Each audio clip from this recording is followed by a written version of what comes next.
What's that? I have my food inside. Oh, hold on. You can't go inside yet. It's a traffic stop. I'm at my house. It's a traffic stop. You have to hang tight. No, I gotta put my food in the fridge. If you go in the house, I will arrest you for obstruction. For what? Obstruction. Resisting without. This is only. Food in the house. This is a traffic stop, so you're not free to leave. No. You are not free to leave. No. You are not free to leave. If you go in the house, understand that's obstruction. Fucking house, so shut up. I'm Eddie Coker. Deputy Aiken, how you doing? Hey, man. Yeah, I work for HCSO. He didn't see it. I didn't run it. It's not on video. I'm going to court because you didn't see it. Relax. So give me my fucking ticket and go. Would you Give me my relax? fucking ticket. Relax.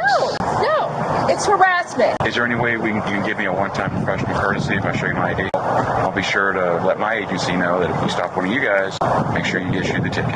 Can I finish? No, I'm done. Come on, just let me sign. Can I explain it? You don't have to sign. Let him. I don't let him care. talk. I don't Just let me care. see. I don't want to hear it. You don't have to. You're free. It's wrong. When you show a professional courtesy, agency wrong. to agency, It's wrong. Why are you not? I So work you got for you. like- I'm going to get it taken care of. I work for them.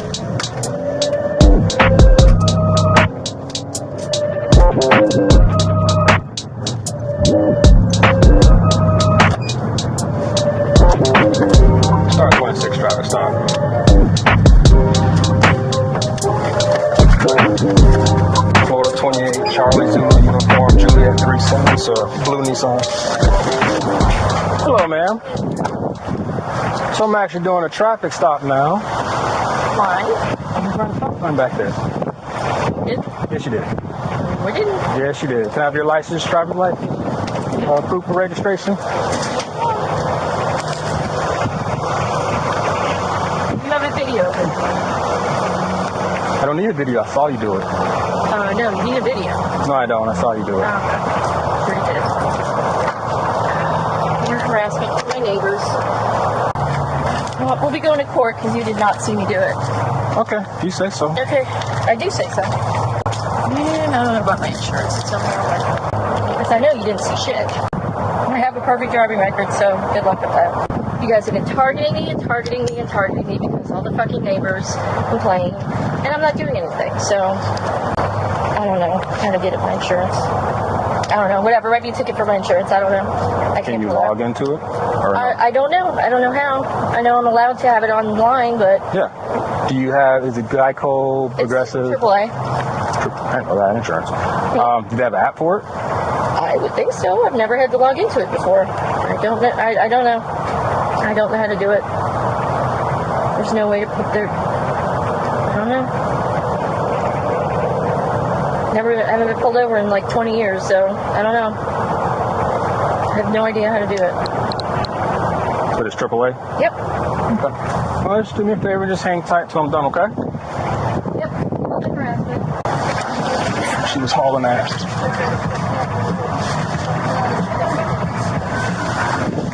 What's I that? have my food inside. Oh, hold on. You can't go inside yet. It's a traffic stop. I'm at my house. I understand that, but it's a traffic stop. You have to hang tight.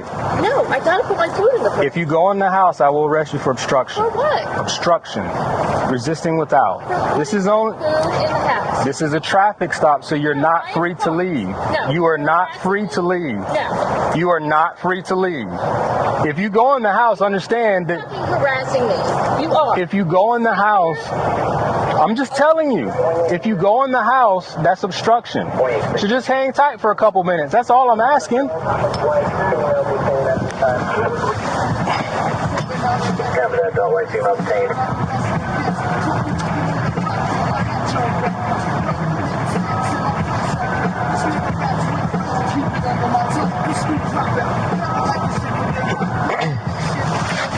If you go in the house, understand that's obstruction. Fucking house, so shut up. Okay.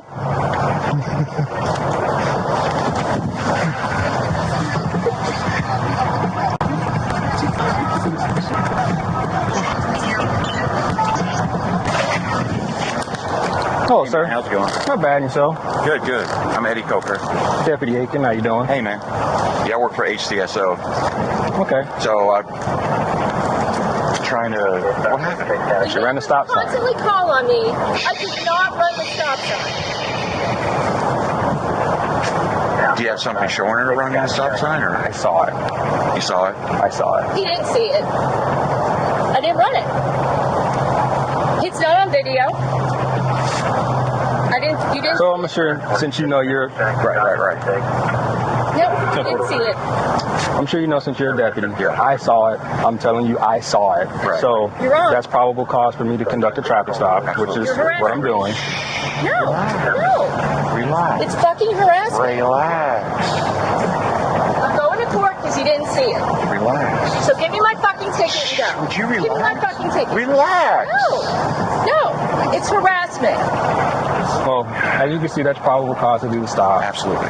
If she wants to take it to court, if she can take it to court, that's up to her. There's not much else I can say on that one. Right. Yeah, is there any way you can give me a one-time professional courtesy if I show you my ID? I have to. We've been getting complaints in Seven Oaks in general. I'm assuming you've seen a lot of us in Seven Oaks within the last couple of weeks. It's been in general, so because of that, we're enforcing everything. Okay. Well, I'll be sure to let my agency know that if we stop one of you guys, make sure you get issued the ticket. That's on you. Okay. All right. All right. Go ahead and write us the ticket. I assume you have her on video running a stop sign. So when we go to court, I saw it, but she can take it to court. That's fine. So at this point, I mean, she can give her case. I'll give my case. Okay. That's fine. We'll go ahead and take the ticket then, and we'll take it to court. Yeah, that's fine. All right. So just give me a couple minutes. Just do me a favor and hang out over there for me. Sure.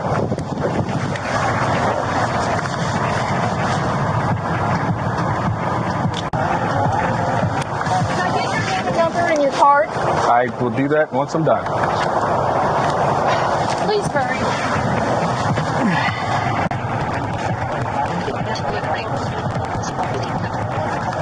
Wait until I'm done. I'm almost done. Wait until I'm done. I'm almost done.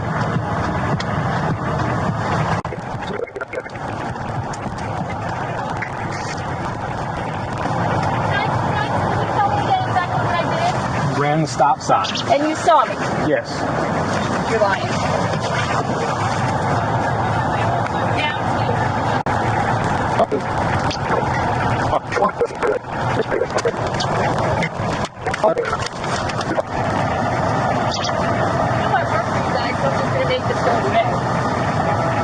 Okay.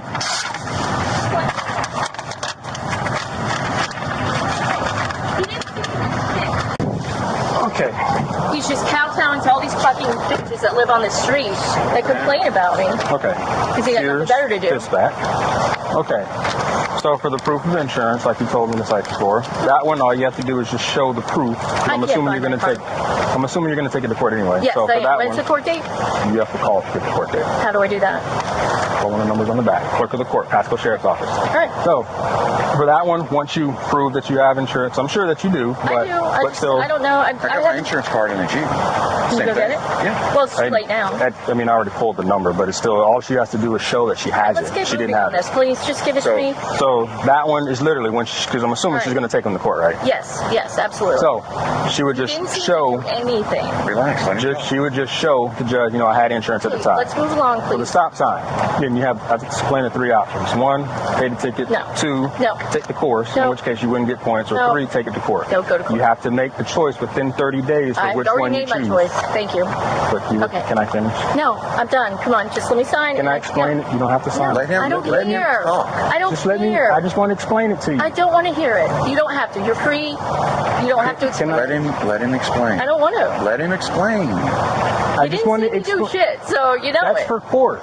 Okay. You're going to take Yeah. me to All court, right. so That's the argument. let me explain I it to don't you. care. Okay.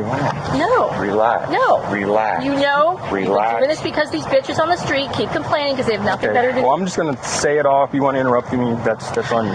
Pay the ticket is one. Two, No. you can take the No. traffic course, in No. which case you won't get the No. points. The last one is to pick a court or take it Okay. to court. Yes, I will see You have that. 30 days to pick whichever one you're going to do. Okay. If by chance you choose to do the No. traffic course, No. it I has to didn't do be anything done wrong, so I'm gonna take within the court. 30 days, as well as Okay. paying the ticket within the 30 days. Okay. You understand? Let's move along. You Okay. understand? Yes, I'm very clear. Okay, can we move this So along? this one, which is the insurance, which I'm assuming you're just going to show your proof, that's 114. This one for the stop sign is 164. Any I will questions not for be me? doing anything. No, please, let me go. Good to go? Do you have a card? Yes. You Because I have proof that I've been targeted. I have proof. I mean, I don't like to make a big deal out of it or anything like that, but I know it's wrong. When you show a professional courtesy, agency to agency, it's wrong. Why are you not? I'm doing my job. No, nothing. No, you're not. You're getting complaints from these fucking bitches on the street. I'm just asking. No, I work for you. I'm going to get it taken care of. I work for them. Relax. No. We've gotten complaints in Seven Oaks in general. I'm sure you've seen within the last couple of weeks, we've been in here a lot. And we've been citing the majority of the people. So, would you knock it off? So, that's why. But again, she could take it to court. That's fine. She has her argument. I'll say my part, and from there, it's up to the judge. So that's why, if she would have been nice and calm and everything like that, the professional courtesy probably would have been done. But since she's upset, it's a POP ticket. I did not say that. Okay. And I didn't say that. Okay, but just a moment ago, you just motioned to her and said, well, since she's like that. When did I say that? Just now. You just now said that. Okay, whatever. I got you. I understand. I completely understand how the system works. Okay, that's fine. I mean, they're calling, complaining. She was saying you were sitting on this road over here. Nope. So you were sitting next to the stop sign. Mm-hmm. And because I guess we're going to try and subpoena your body camera as evidence. It'll be there too. You'll see where I came from. Unfortunately, the body camera won't go because of this. Because you just did that. I'm telling you, you just did it. I saw it. And I understand how the POP tickets... Huh? Okay, whatever, sir. You can act... You're confusing me at this point. You got me, whatever. That's okay. I got you. But any questions for me? She got your card. Yep. It's got my name. My badge number is actually on the ticket at the bottom. 3942. And can you write down your direct supervisor? I'll give you a card too then. Yeah. Because it seems like you are targeting a little bit. If you didn't see her run the stop sign and you're going based on calls, and then when I ask for professional courtesy, you wave your hand to her and go, well, she's like that. That does seem like it's a little personal. It's Sergeant Medina. Okay, cool. Call him there. But any other questions? Yeah, can you call him? Because I'd like to speak to him now. Hey, you can call him. So you're unwilling to... I'm not going to call him. Okay. But you can call him. So you're unwilling to give me a supervisor or anything? All you have to do is call the supervisor. On the back where it says District 2. So if I'm requesting a supervisor, you're unwilling to... I'm not unwilling. You can call them. Well, if you're unwilling, that means you're willing. You can call them. So if you're not going to call them, that means you're unwilling. You can call them. So you're unwilling to call a supervisor for me if I'm requesting one? You want a supervisor, you can request one via supervisor. dispatch. Could you please call them? Via dispatch. So you're not going to call them for me? I'm not. Okay, good. All right. Anything else? No, man. I hope you know the next Pasco guy has stopped. Okay, that's fine.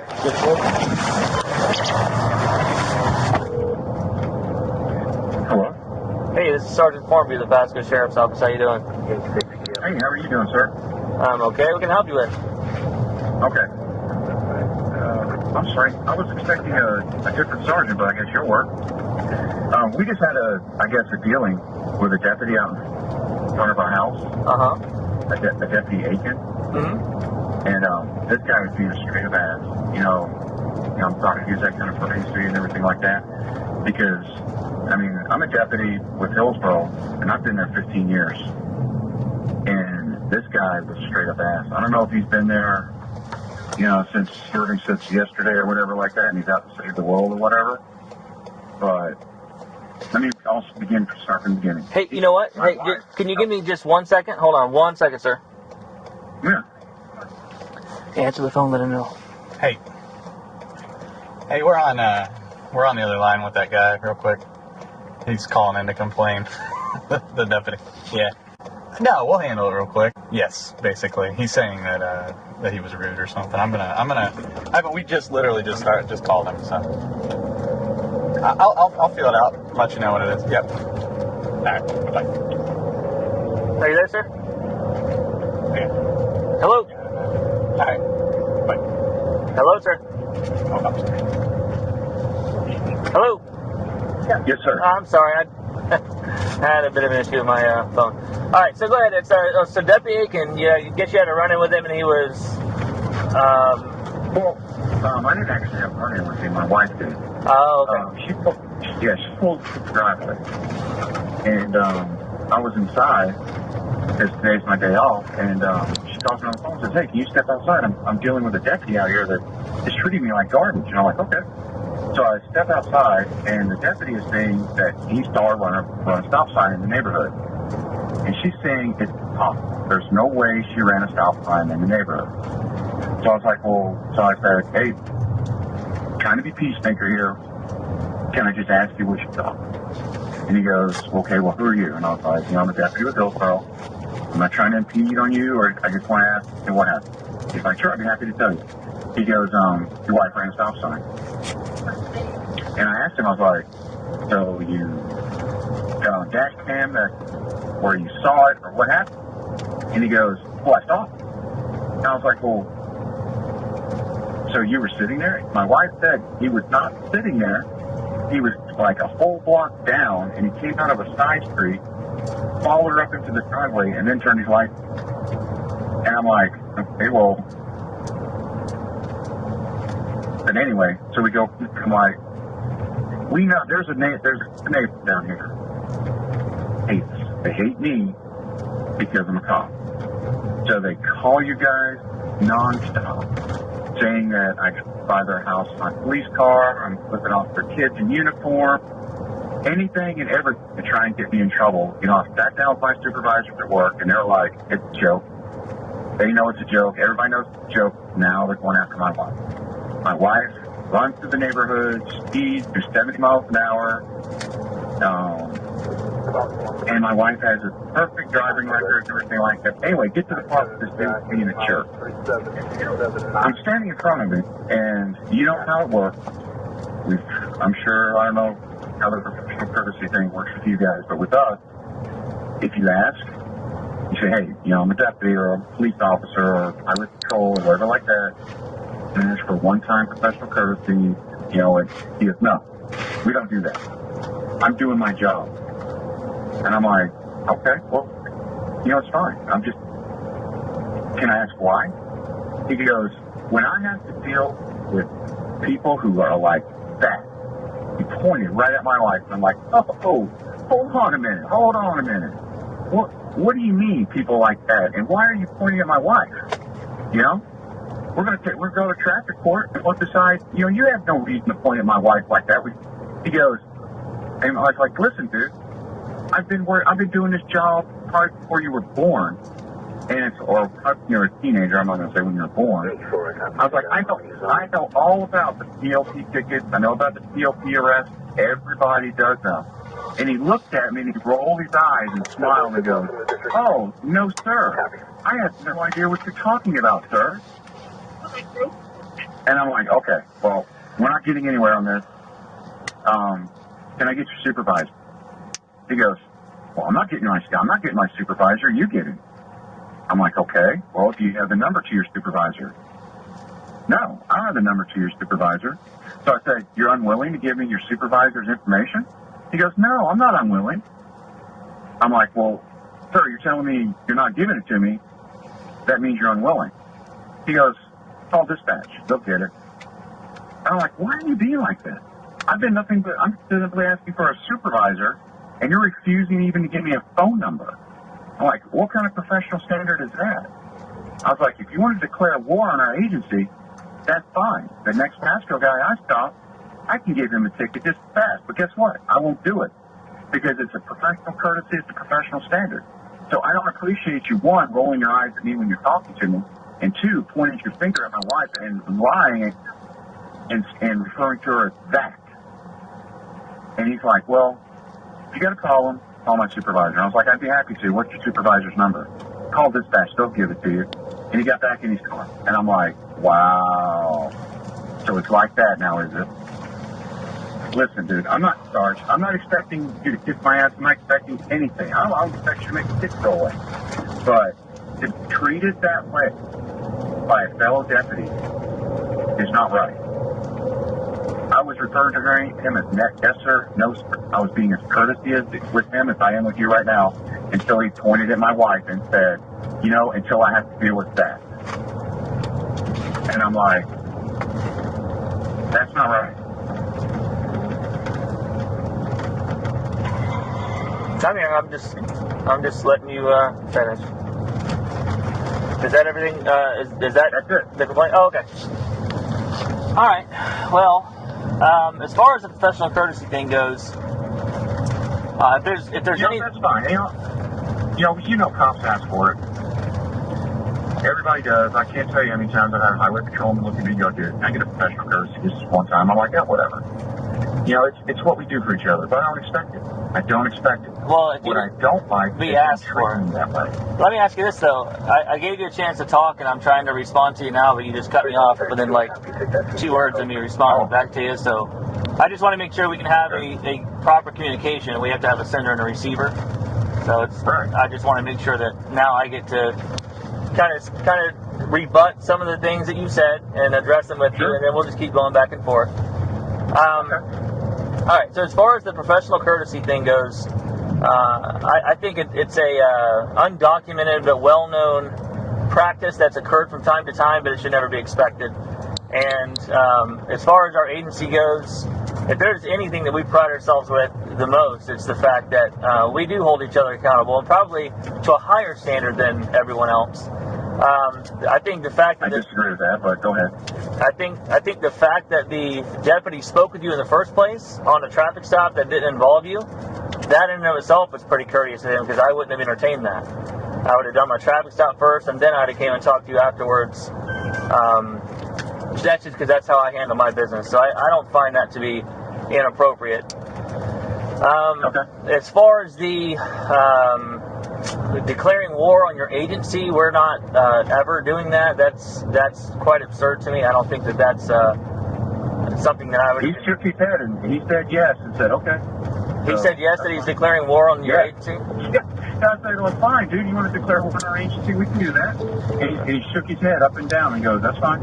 But what would make you say that, though? Like what? You know, Sarge, no disrespect to you, but I'm just going to take my complaint to the ethics committee with you guys as agency, and we're just going to roll with that. Yeah, okay. Well, just before you do, Because I understand that the... Oh, sir. Well, I'm not going to give you your way, but understand that the deputy uses... they have body cameras, so just be very careful about the things that you accuse him of saying and not saying, because they better be accurate. All right? Please access.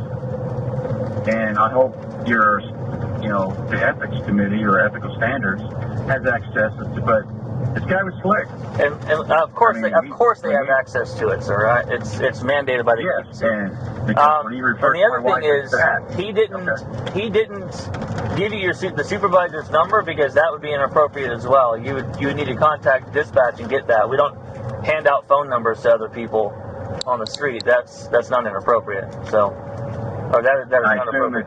It's okay to give me a supervisor's name. Yeah, he could have given you a name. He may not have known which one would be calling you back. So, that's something that we could address with him in the future. He probably could have given you at least somebody to ask for. But you did say that you were expecting a different sergeant, which makes me believe that maybe you did have somebody to ask for. Yeah, he gave me a Sergeant Matias. Well, there you go. He gave you the sergeant's name. So, just a minute ago you told me that he didn't give you a name, but he did. All right, Sergeant. I appreciate you calling me, but because I can tell that. I mean, I respect the fact that you have your deputies back. Oh Lord, that's the second Hillsborough deputy I've had tell me that. But, no, it's not about that. It's just that your story is inconsistent, and I'm just pointing that out to you. Okay. I understand. I understand you guys are backing each. I got it. I understand. You're backing up your deputy, and I respect it. I really do. But so we'll just take it to ethical standards and let them deal with it. All righty. Is there anything else I can do for you? No, sir. All right. Have a good day, sir. Today's date is Monday, June 25th, 2018. The current time is approximately 16:06 hours. Location of this interview is at the Wiregrass substation for the Pasco County Sheriff's Office. Present for this interview is myself, Master Detective Danny Johnson, ABN number 4536. And sir, can you state your name, rank, and agency for the record, please? Certainly. Captain Tate Sanborn, Pasco Sheriff's Office. And Captain Sanborn, can you spell your first and last name for the record, please? T-A-I-T. It's Tate, my first name. Last name is Sanborn, S-A-N-B-O-R-N. And Captain Sanborn, you're aware this interview is being audio recorded? Yes, sir. And prior to this interview, did you have an opportunity to read, review, and sign a perjury affidavit? Yes, sir. Did you have any questions on that? No, sir. All right. If you'll raise your right hand as a notary of the state of Florida, I'm going to place you under oath. Do you swear or affirm the testimony you're about to give is true and accurate to the best of your knowledge? I do. All right. If you'll sign there on the bottom, and if you'll put time for the oath of 16:07 hours.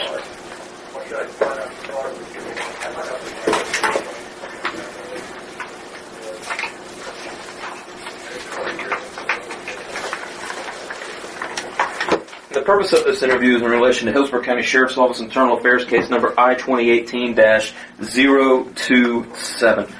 Captain Sanborn, before we get started, can you just explain how long you've been with the Pasco Sheriff's Office, where you're currently assigned, and what your day-to-day duties are? Certainly. I've been with the Pasco Sheriff's Office since December of 2003. I'm currently assigned as the District 2 Field Operations Commander. District 2 covers the range, generally speaking, from US 41 east to Polk County, from Hillsborough County to Hernando. And as the Field Operations Commander, I run all patrol, essentially street crimes and property crimes units within the district. Okay.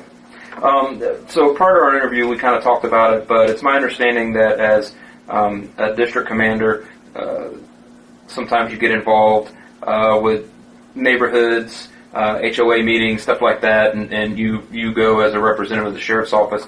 And it's my understanding that you you went to a HOA meeting or some type of formal meeting within the subdivision. Can you kind of go into that, how you got involved and what you learned? Certainly. The fairly large community, they historically have had very good relationship with the sheriff's office. Every once in a while, they frequently employ contract deputies. They also have a very good both an HOA and a CDD. In this particular case, my involvement came from one of our newly promoted sergeants, Sergeant Denbo, does some website work for a couple of different HOAs as part of an authorized off-duty employment. And so he's got very good connections. His family also lived in there when he was growing up in high school. And so he's got very good connections to the HOA and the CDD leadership. And we had started getting a lot of feedback, primarily through him initially, that there were some traffic concerns within the area. I initiated some conversations with the CDD president and the HOA president. Both of them acknowledged that there were some traffic complaints, some on the main roads, and I was sort of pointed in the direction of a particular complaint that was in one of the specific communities involving a lady that was repetitively driving too fast, driving erratically, doing some things on purpose to aggravate her neighbors, and so wanted to have a meeting. Wanted to attend one of the HOA meetings in order to hear the concerns firsthand from the community. Now, it's my understanding that there was a lot of Facebook posts or something to that effect about that. Yes, I became aware of those. The community itself within, right, there was some back and forth on the Facebook page. They were expressing some of their concerns. They were communicating it amongst themselves. And again, those are not necessarily anonymous per se, but they have a little bit of anonymity, and I wanted to make sure that I was available to the members of the community here firsthand what their concerns were, as opposed to second and third hand through social media outlets. Because it's not the most reliable source of information, I wanted to make sure that I had an opportunity to go face-to-face with some people. Okay. And so while you're there, did this family or this particular female that apparently is driving erratic, and I focus on this, were there any particulars that came up about her husband and her husband's employment or concerns from the community? Certainly. When I went to the HOA meeting, it was populated almost entirely by the HOA board on the one side of the table, and on the other side in the audience was, I I think with maybe one exception, it was entirely neighbors from. By my rough estimate, there was 25 or so people there, which is significantly higher than most of the HOA meetings that I go to. Even when I'm kind of touted as a guest speaker, usual attendance somewhere sits around the 10 to 12 area. And to see all of those individuals come from a particular subset of the overall was relatively surprising. As we started to get into the details of the conversation, it was very clear that there was a lot of frustration. Some of that frustration was directed at me as a representative of the sheriff's office, because the lady in question, according to members of the community, kind of presented herself as there was also an equal concern that her husband was a deputy sheriff with the Hillsborough County Sheriff's Office, and that maybe there was an agreement, some sort of, for lack of a better term, professional courtesy or something, that we were somehow cutting these people a break because of their connections to and the Hillsborough Sheriff's Office. Okay. And based upon that meeting, was there a direction that members of your district, deputies under your command, were kind of certainly guided to do? So again, it's very unusual to get that many people at a community meeting. It's very unusual to get that many people all upset about the very same thing. And so that lends a significant amount of credibility to their complaint. So as anybody would do, it was my responsibility to validate that complaint. I would receive multiple video clips that seemed to validate it. So I had asked a couple of the deputies, Corporal Denbo at the time, who's been promoted to sergeant since then, Deputy Aiken, specifically to go ahead and keep a close eye on the neighborhood, particularly the interior areas there, on just to validate the concern, and obviously to take any sort of enforcement action that became necessary, because what we can't have is the community members thinking that we're somehow trying to protect somebody for any reason, because that would cause them to lose confidence in our agency, and we're not going to have that. So. Okay. I think that pretty much covers my questions. Is there anything else that you would like to add for the record to this, or is there any type of anything you'd like to clarify? So again, not particularly. The process is pretty straightforward. I had heard about some complaints within the community from Corporal Denbo, who's got close ties to the community. I went to the meeting in order to validate those complaints. The sheer number and amount of frustration, in my opinion, went a long ways towards validating those complaints. And then Deputy Aiken's personal observation of driving. The only thing that I would add is that it was very disappointing to see the behavior of the Coker family towards Deputy Aiken. It was very clear that they didn't necessarily want to have anything to do with him, and it was extremely disappointing to see the way that Mr. Coker presented himself. As somebody that's tied into law enforcement, I would have assumed that you would understand that that's not the proper way to go about it. Okay. Is there anything else? No, sir. Okay. Then I will conclude this interview at 16:15 hours. Today's date is Wednesday, June 20th. The current time is approximately 16:14 hours. Location of this interview is at the Pasco County Sheriff's Office, Wiregrass Substation, located in Wesley Chapel, Florida. Present at this interview is myself, Master Detective Danny Johnson, ABN number 4536. And sir, can you state your name and badge number for the record, please? Deputy Duriel Aiken, badge number 3942. And can you spell your first and last name for the record, please? Durriel, last name Aikaken. Okay. And Deputy Aiken, you're employed with the Pasco County Sheriff's Office, am I correct? Yes. Okay.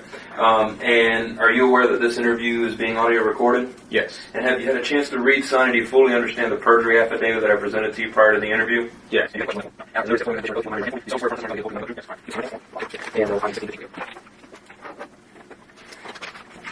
And the purpose of this interview is in relation to Hillsborough County Sheriff's Office Internal Affairs Case number I-2018.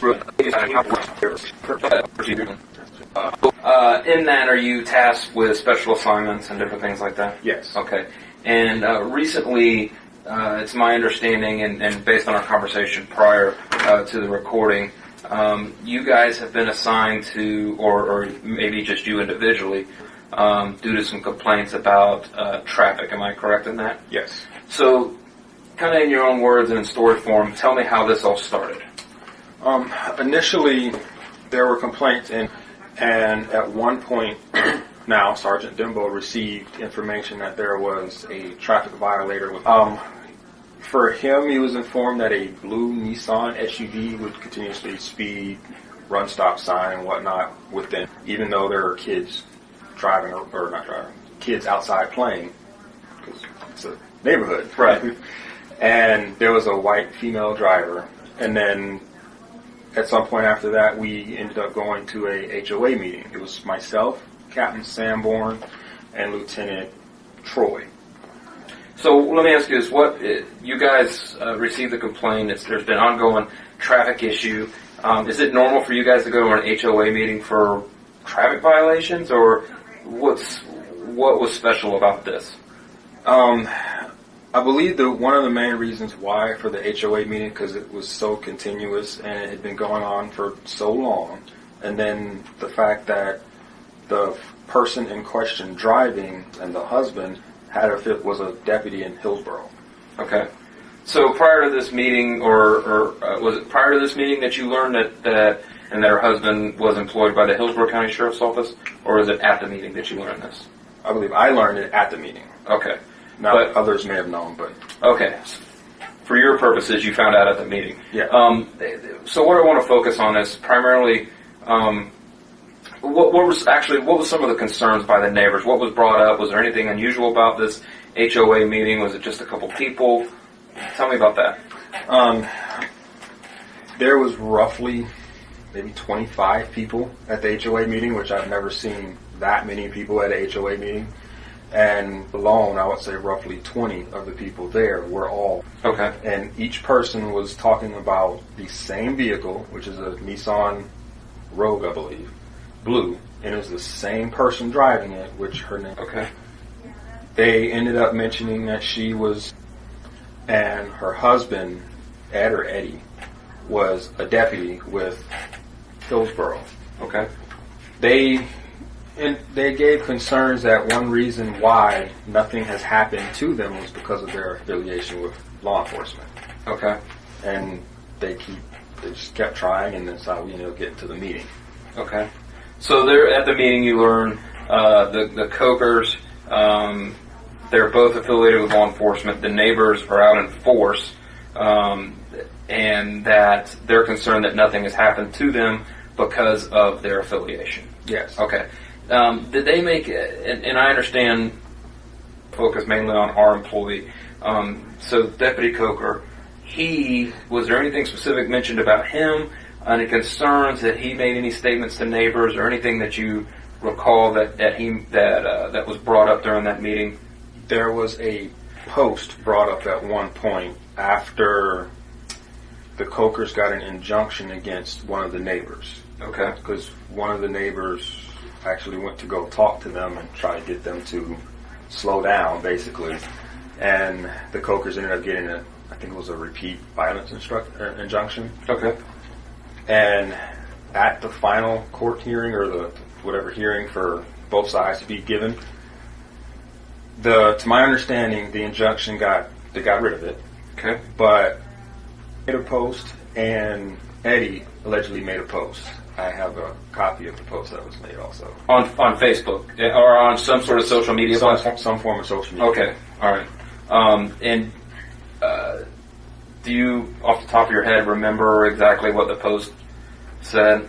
In reference to one of the neighbors who was heavyset, in a sense, calling her fat, not so many terms, and then I don't remember the rest of the statement. Okay, all right.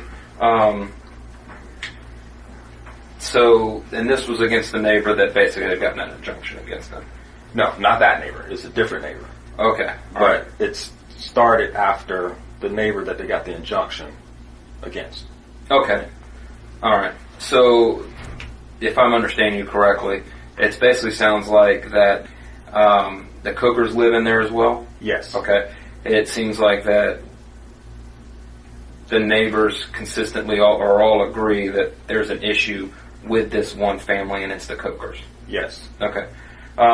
Did they mention anything about Deputy Coker making any comments about him being in law enforcement? Making any comments about using his status with the sheriff's office or his employment with the sheriff's office to influence anything or anything like that? Was there anything mentioned by the neighbors to you that you can recall? That I can't recall. Okay. So as this meeting goes on, what was the general consensus, or what was there an action plan developed after that, or you know, or kind of a direction that you guys, and when I say you guys, Pasco Sheriff's Office were going towards? Yes. Okay.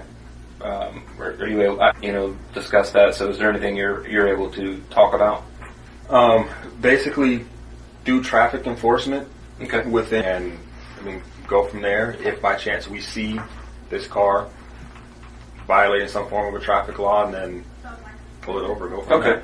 So at this point, the action plan is to, there's a lot of complaint about traffic, so we're going to go in there and let's just enforce traffic within there, and hopefully that may resolve the issue. Am I understanding you correctly? Yes. Okay. I know at some point in this investigation we were provided body cam footage from you. Was that your first encounter with the Cokers, or have you had a prior encounter with them? That was my first encounter. Okay. Do you know of anybody else, any other deputies or anybody assigned to your squad that has had an encounter with them that was negative? Yes. Okay. Specifically, Deputy Coker. Did the Deputy Coker act in the way that he did with you, with any other deputy that you can recall? No. Okay.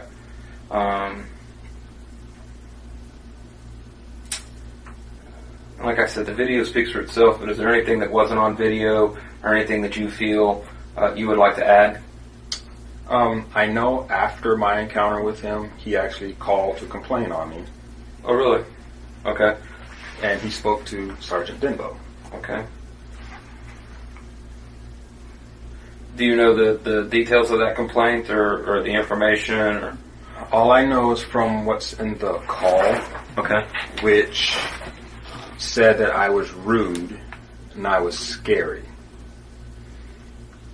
Okay. Other than that, I can't remember what was specifically said in the notes. Okay. So Sergeant Denbo would be the best person to speak with about that complaint. Okay. Yes. Is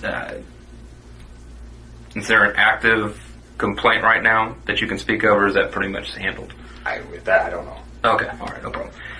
His actions that day toward you, and telling you that he would have Hillsborough deputies stop you and issue tickets to other Pasco deputies and making statements to that effect. What are your thoughts on that? Do you feel he was professional in his encounter with you, or tell me your personal opinion? Personally, I don't think it was professional at all. I think that was his tactic in order to try to threaten me and coerce me into not citing his wife. Okay. Is there anything else that we haven't discussed that you'd like to add? Until I can think of right now. Okay. If there's nothing else, then I'll conclude the interview at today's date's Thursday, June 21st. The current time is approximately 17 hours. Location of this interview is at the Wiregrass Mall substation for the Pasco County Sheriff's Office in Wesley Chapel, Florida. Present for this interview is myself, Master Detective Danny Johnson, ABN number 4536. And sir, can you state your name and badge number for the record, please? Yep, Sergeant Andrew Denbo, Pasco Sheriff's Office since 3844. And can you spell your first and last name? Yep, Andrew's A-N-D-R-E-W. Last name's Denbo, D-E-N-B-O. Okay, and just again to reiterate, Sergeant Denbo, you work for the Pasco County Sheriff's Office? Yes. Okay. And the purpose of this interview is in relation to Hillsborough County Sheriff's Office Internal Affairs Case Number I-2018-027. Were you your current assignment as a sergeant? Have you been that the last 6 months or? No, only the last couple of weeks. Prior to that, I was. Okay. So what I'd like to talk about is when you were. It's my understanding, based on conversations that we've had, that you became involved, or you initiated, or you somehow responded out to within in reference to some complaints by residents there. Correct. Can you just kind of in story form tell me how that got started and what the issue was? Yeah. The neighbor is an HOA and CDD neighborhood, and they're board members and representatives have my contact information through my role as a reached out to me and asked that I looked into an issue that was developing in their neighborhood that involved a traffic violator who later learned through investigation is short summary of their complaint is that they felt on a daily basis for the last several months that she was driving her blue SUV down the street in a manner that was reckless, that put the kids in danger, and that they felt that it was harassment, that basically every day she would run stop signs, she would accelerate, squeal her tires, things like that. They felt that that there was enough of a concern there that they had tried some different things that hadn't worked out for them, and they wanted to know if the sheriff's office could come out and do some enforcement of the stop signs and check speeding, things like that. Or if nothing else, just have a conversation with her and see if she can stop her driving pattern and things like that. Okay. So what were your actions in the beginning of this? So, with all complaints, we want to validate that there is actually an issue. So we went out and we did approximately 2 weeks of traffic enforcement throughout the entire community. So while we were doing that, we kind of just looked to see if there's any pocket areas where there's particular problems. And we also met with homeowners. We drove around the neighborhoods and we kind of solicited feedback. Is there an area that you guys have problems in? During that process, I was introduced to Sarah, as her first name. I believe her last name might be Brown, but I'm not sure. But Sarah is a resident of the same street as the Coker family, and I was introduced to her, and I was asked to kind of go out and meet with her because she was kind of spearheading a lot of the collection of videos from all the neighbors and things like that. So while my team was out doing the traffic enforcement, I actually went out and sat down with her in her house and met with her about the issue. Specific to her husband down at the end of their street. So she lives probably 10, 15 houses down the street from them, and she had very specific concerns. And you spoke with several neighbors. I did during that time as well. Yeah, I spoke with, I would estimate, at least 5 to 6 different neighbors on the street. And what was the general consensus of the neighbors? They were concerned about a couple things, but mainly her driving, but also what had happened when they tried to do the neighborly thing and go out and talk to them about it. Just the fact that one of their neighbors went over to confront them about it and ended up with a restraining order and had to hire an attorney and go to court and things like that. They were scared. They felt that his position as a deputy sheriff or whatever his role was. Deputy Coker, her husband. Correct. Okay. Yeah, they felt that he was. They knew he was a law enforcement officer, and they felt that there would be issues if they reported things to law enforcement. They said that's some of the reason that they hadn't contacted the Pasco Sheriff's Office about the issue. They said that some of their previous conversations had led them to believe that he was a patrol officer, and several of them work in the Hillsborough County area, so they were concerned about that. They didn't cite specifically why they were concerned, but they said that they were concerned that if they went down there might be some kind of retribution for them making reports against him and things like that. They said at one point they sat down as a community and they decided to send a letter to the Hillsborough Sheriff's Office regarding this issue. I haven't personally read the letter, but I heard that they did send a letter about it. Okay. And then I reviewed, I want to say, 30 or more videos of these alleged traffic violations going on. Okay. And I found that the videos did reflect that there was obviously issues with the driving. Okay. Now, the driving like that, does it appear to just, and the issues appear to only be, or does it also, is Deputy Coker involved in this as well? I don't know that he's involved in the driving. I mean, the testimony I got from all the neighbors was that she is the primary driver of the blue vehicle. Okay. But I can't make out from the videos who's driving and who's not. Okay. Is there anything else that we haven't discussed that you feel is relevant to add, or anything that you'd like to clarify for the record? No, in summary, I think the neighborhood out there, their biggest concern, which was kind of echoed when I was a participant in the interview that Sergeant Formby did with over the phone with Mr. Coker, Deputy Coker. Okay, and this is after the... correct. Just for the record. Yeah. So the traffic stop occurs with Deputy Aiken, and now after the traffic stop, our Deputy Coker... correct. calls Pasco County Sheriff's Office to complain on make a Deputy complaint. Aiken. Sergeant Formby is Deputy Aiken's supervisor, and you were in the vehicle or right there next to him. Right. So, I at the time I still was I was in training for the sergeant position I occupy now. And at that time, Sergeant Formby was the shift supervisor that was out. He's not his immediate supervisor, but he was the one that generally that's how we handle complaints. They go to whoever's on duty. Sergeant is not normally on duty, at those hours. So basically, he took the complaint over the phone, and I heard the conversation that was going back between Sergeant Formby and Deputy Coker. And based on hearing that conversation, it kind of validated the concerns that some of these people had in the neighborhood. Okay. Because he did allude several times to even to us as law enforcement officers that you're starting some kind of war between the Hillsborough Sheriff's Office and the Pasco Sheriff's Office, and alluded that we need to be careful when we sped through the Hillsborough County, things like that. He made so I could it validated that there's that there's obviously something there. And then I know he alluded to us that he was a patrol deputy that worked in law enforcement at that time. He stated at least once he stated that he had a patrol car and that people would give him looks on the street when he came down the street. And the reason that his neighbors didn't like him is because he was a police officer and things like that. So that's about it. I can't think of anything else. All right. If there's nothing else, then I'll conclude the interview at 18:26. Today's date is June 27th, 2018. The current time is approximately 12:06 hours. Present at this interview is myself, Master Detective Danny Johnson, ABN 4536. Detective Kevin Shea, ABN 214369. And sir, can you state your name and ABN for the record, please? Dewayne Coker. All right. And is it okay if I call you Dewayne? Yes, sir. All right. And Dewayne, are you aware this interview is being audio recorded? Before we get started, how long have you been employed with the Sheriff's Office and in what capacity? I'm a detention deputy. I work over at Falkenberg Road Jail, and I've been there since 2006. Okay. So roughly 12 years. Yes, sir. Okay. During your time with the Sheriff's Office, have you, has the entire time been at Falkenberg Road Jail, or have you worked anywhere else here within the Sheriff's Office? Yes, sir. I worked over at Orient Road Jail. Okay. So Orient Road and Falkenberg. Any special assignments, or just been working the pods? Hospital duty, booking. I've done transport of inmates from the hospital and between jails. I've done pretty much, and currently I'm working in the lockdown unit. Okay. So I've pretty much done a little bit of everything. So currently in lockdown. Were you in transportation? No, sir. Oh, okay.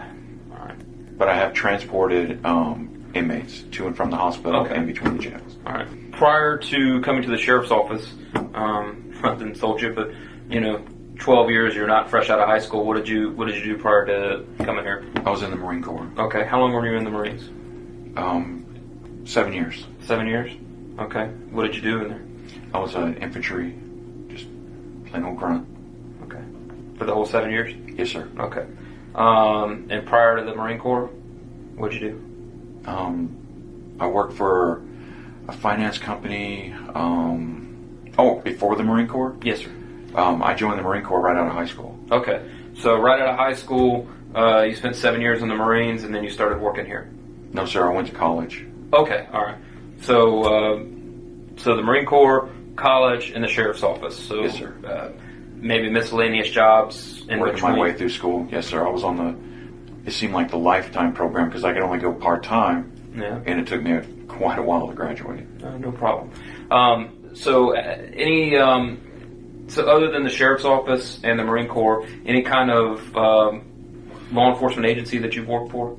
I worked for the University of Tampa, which is their security. Okay. Remember what years you worked there? While I was going through school, so probably I graduated in 04, probably from 99 to 03, okay. 2000 to 03, something like that. And that's not a law enforcement position, that's more of just a security. Am I correct in that? I believe they were considered reserves for Did you go to any police. kind of law enforcement No, academy? sir. No, sir. Okay, no law enforcement training? No, sir. For that? Okay. No, sir. Have you ever been a law enforcement officer?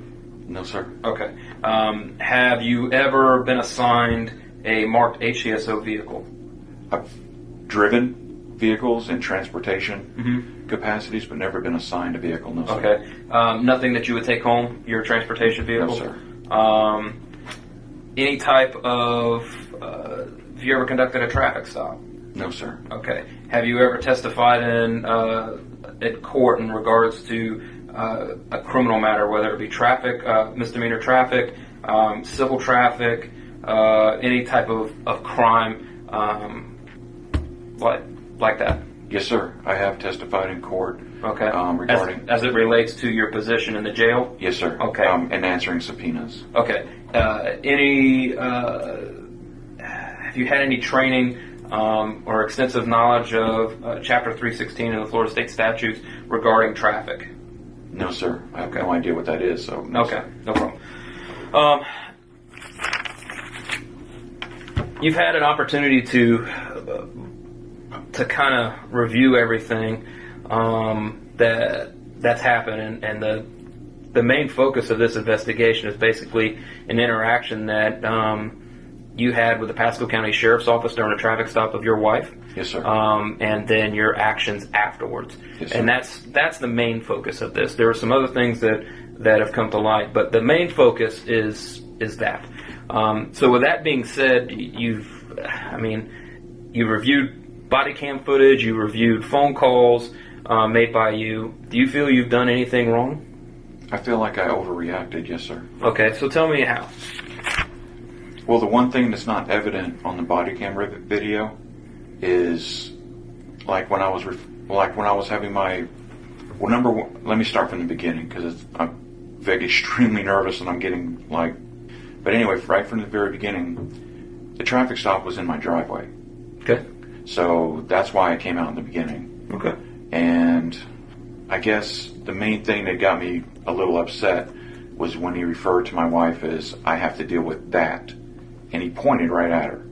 You watched the body cam footage, right? Yes, sir. And after watching that, that's what you feel happened? Well, yes, sir. I know I was standing right in front of him, and the thing that's not evident in the body... Well, let me stop you there. Okay. Let me interrupt you. Let's touch on that then.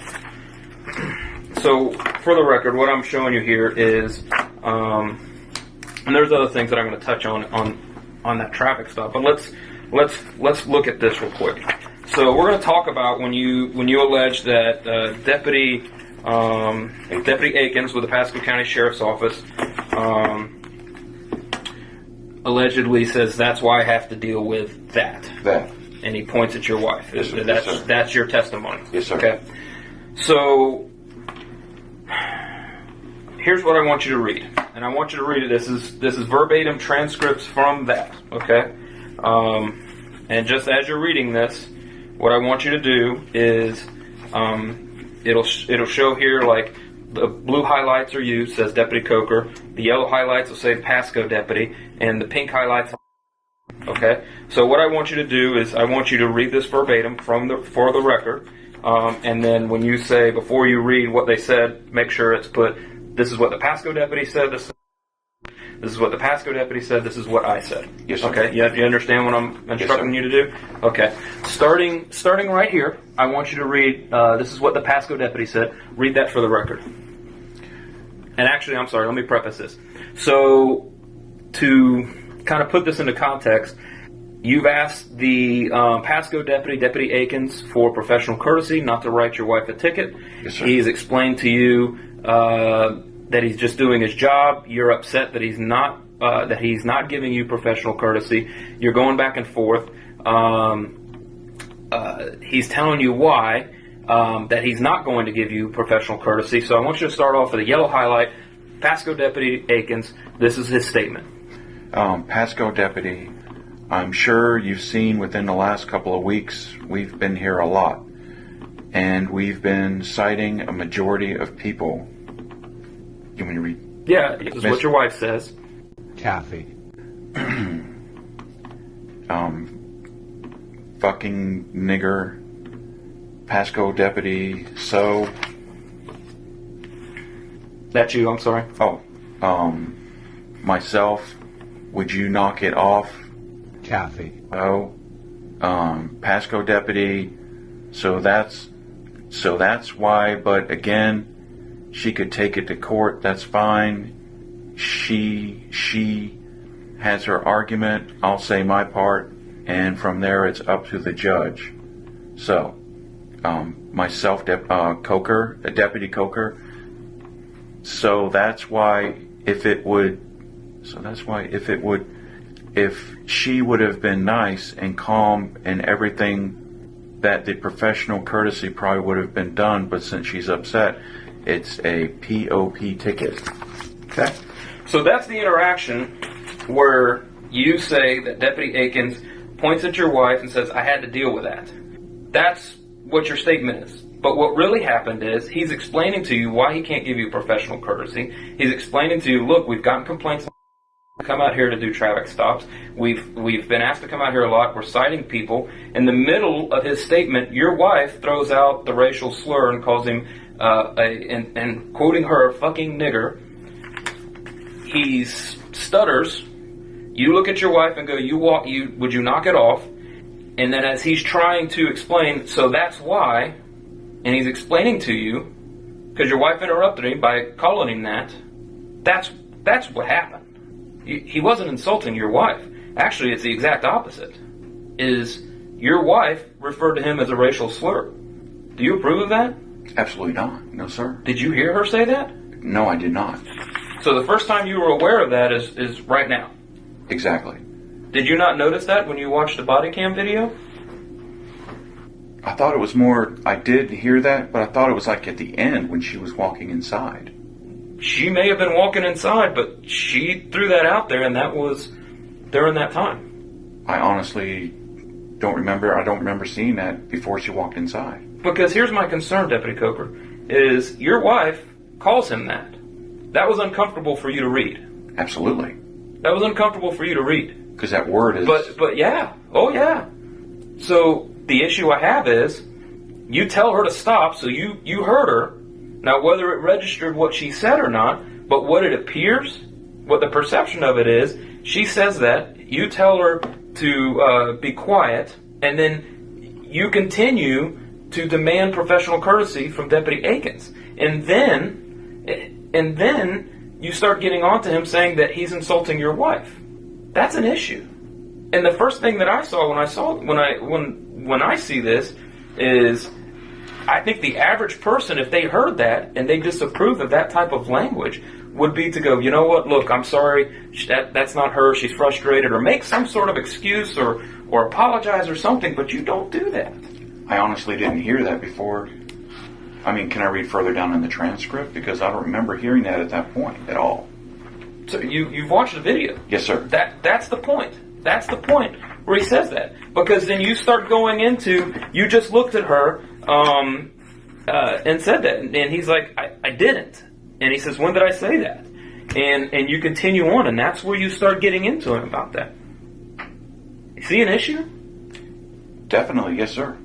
And so I honestly do not remember hearing that, though. I don't. Okay. So you feel you overreacted, but you felt that he insulted your wife. So now that we've established he didn't insult your wife, and it was actually the complete opposite, what else do you feel you've done wrong? Actually, I should not even got involved. If I had to do it all over again, I wouldn't even have got involved. And I take ownership of that, and I accept responsibility that I should not have even gotten involved. I should have told her, you know, you deal with this, I'll take the rest of the groceries in, I'll do whatever needs to be done in that aspect. But I thought I could help my wife. She was obviously upset, and... I mean, look, your wife's an adult, and there's nothing you can do about what comes out of her mouth and her actions, and you know, I don't expect you to be responsible for her actions, okay? Yes, sir. What we expect you to do is, when you identify yourself as a deputy with the Hillsborough County Sheriff's Office, to act in an appropriate professional manner. Do you feel you acted that way? No, sir. Like I said, I should have stayed completely out of it. It wasn't my place. But she's my wife. I thought I could help her.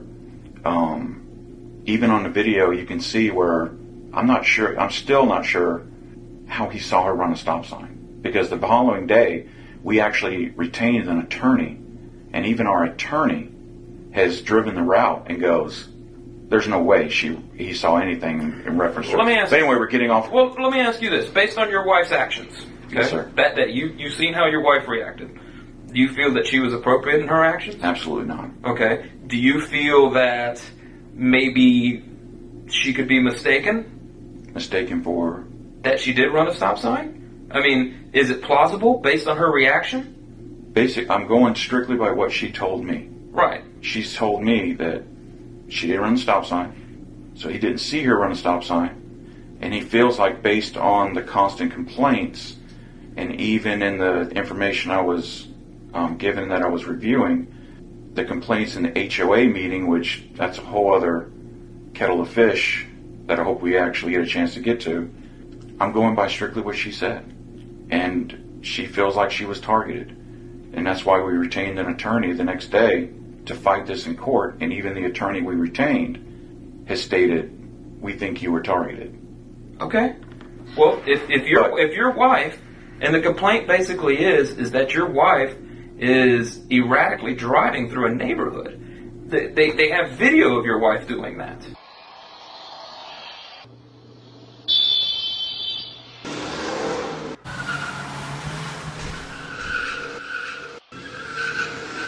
So, which is triggered. There were other complaints about traffic, from what we're understanding. Mm-hmm. But the main crux of it is there are people in your neighborhood that are concerned about the driving. You saw the video that's in there. Yes, sir. Your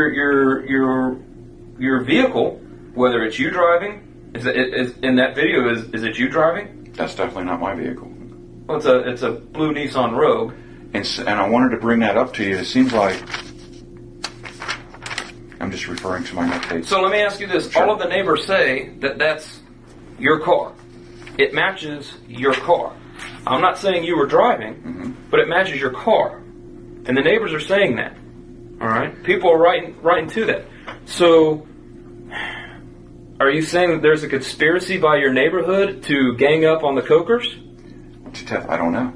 But I know in a couple of those videos, it looks like a black vehicle. If you go back to the original report that was sent over to the sheriff's office via email, we had a meeting with Major 80 mm-hmm. right after we received that report. And in that report, it says it's a black SUV. It's reported as a black SUV driving through the neighborhood. Okay. Neither one of us driving a black SUV. Well, So maybe the neighbors are mistaken. I don't know. Okay. A couple of those videos are very difficult to see. Well, here's my thing. Sure. Here's my thing with you. I would like to give you the benefit of the doubt, but would you say in your interactions with Pasco, from the traffic stop all the way to the phone call to their comm center and the phone call to the sergeant to file a complaint, do you feel you were completely truthful in all of those? As I saw it, yes, sir. Saw it. I think I may have overreacted. Okay, so you feel that you were truthful, but you didn't overreact. I mean, you overreacted, but you were truthful in all of it. Yes, sir. Okay, so let me stop you there. So when you tell, when you call the comm center, and you tell them, you're a 15-year deputy, this is my work cell that I have specifically for work, and you start inferring that you work on the street, would that be a truth or a lie? I don't work on the street, so... Correct. So, and then when you tell Sergeant Formby, when you file your complaint, that when you drive your patrol car home, and that when you've done traffic stops on highway patrolmen and they ask you for professional courtesy all the time, would you say that's a truth or a lie? I honestly don't remember saying I stopped highway patrolman. You did? I've been stopped by the highway patrol, and I asked for professional courtesy like about 4 or 5 years ago. Okay, but you refer to stopping highway patrolmen in that video and asking for a professional courtesy.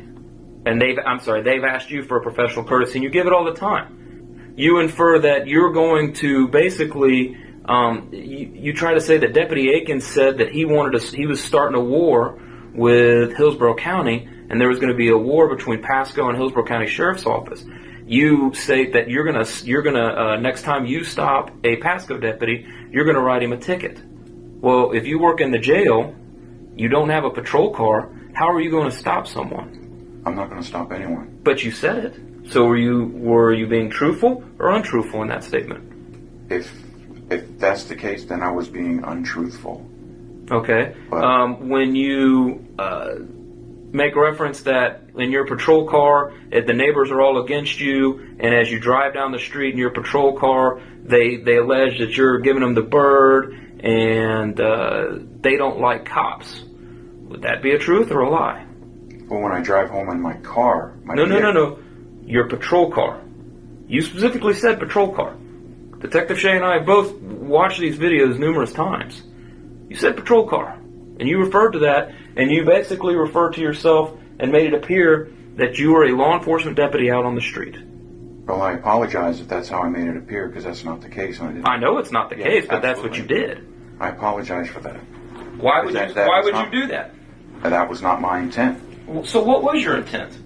Basically, when I drive home, I'm in my uniform. No, but what is your intent in trying to portray yourself as a law enforcement deputy on the street and telling Pasco County that?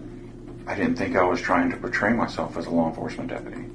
So what do you think you're doing when you tell them that when you conduct traffic stops and you drive your patrol car home, and that you're and next time you do a traffic stop, you're gonna write every Pasco guy is gonna write a ticket? What are you trying to do? If it's not your intent to portray yourself as a law enforcement deputy, what are you trying to do?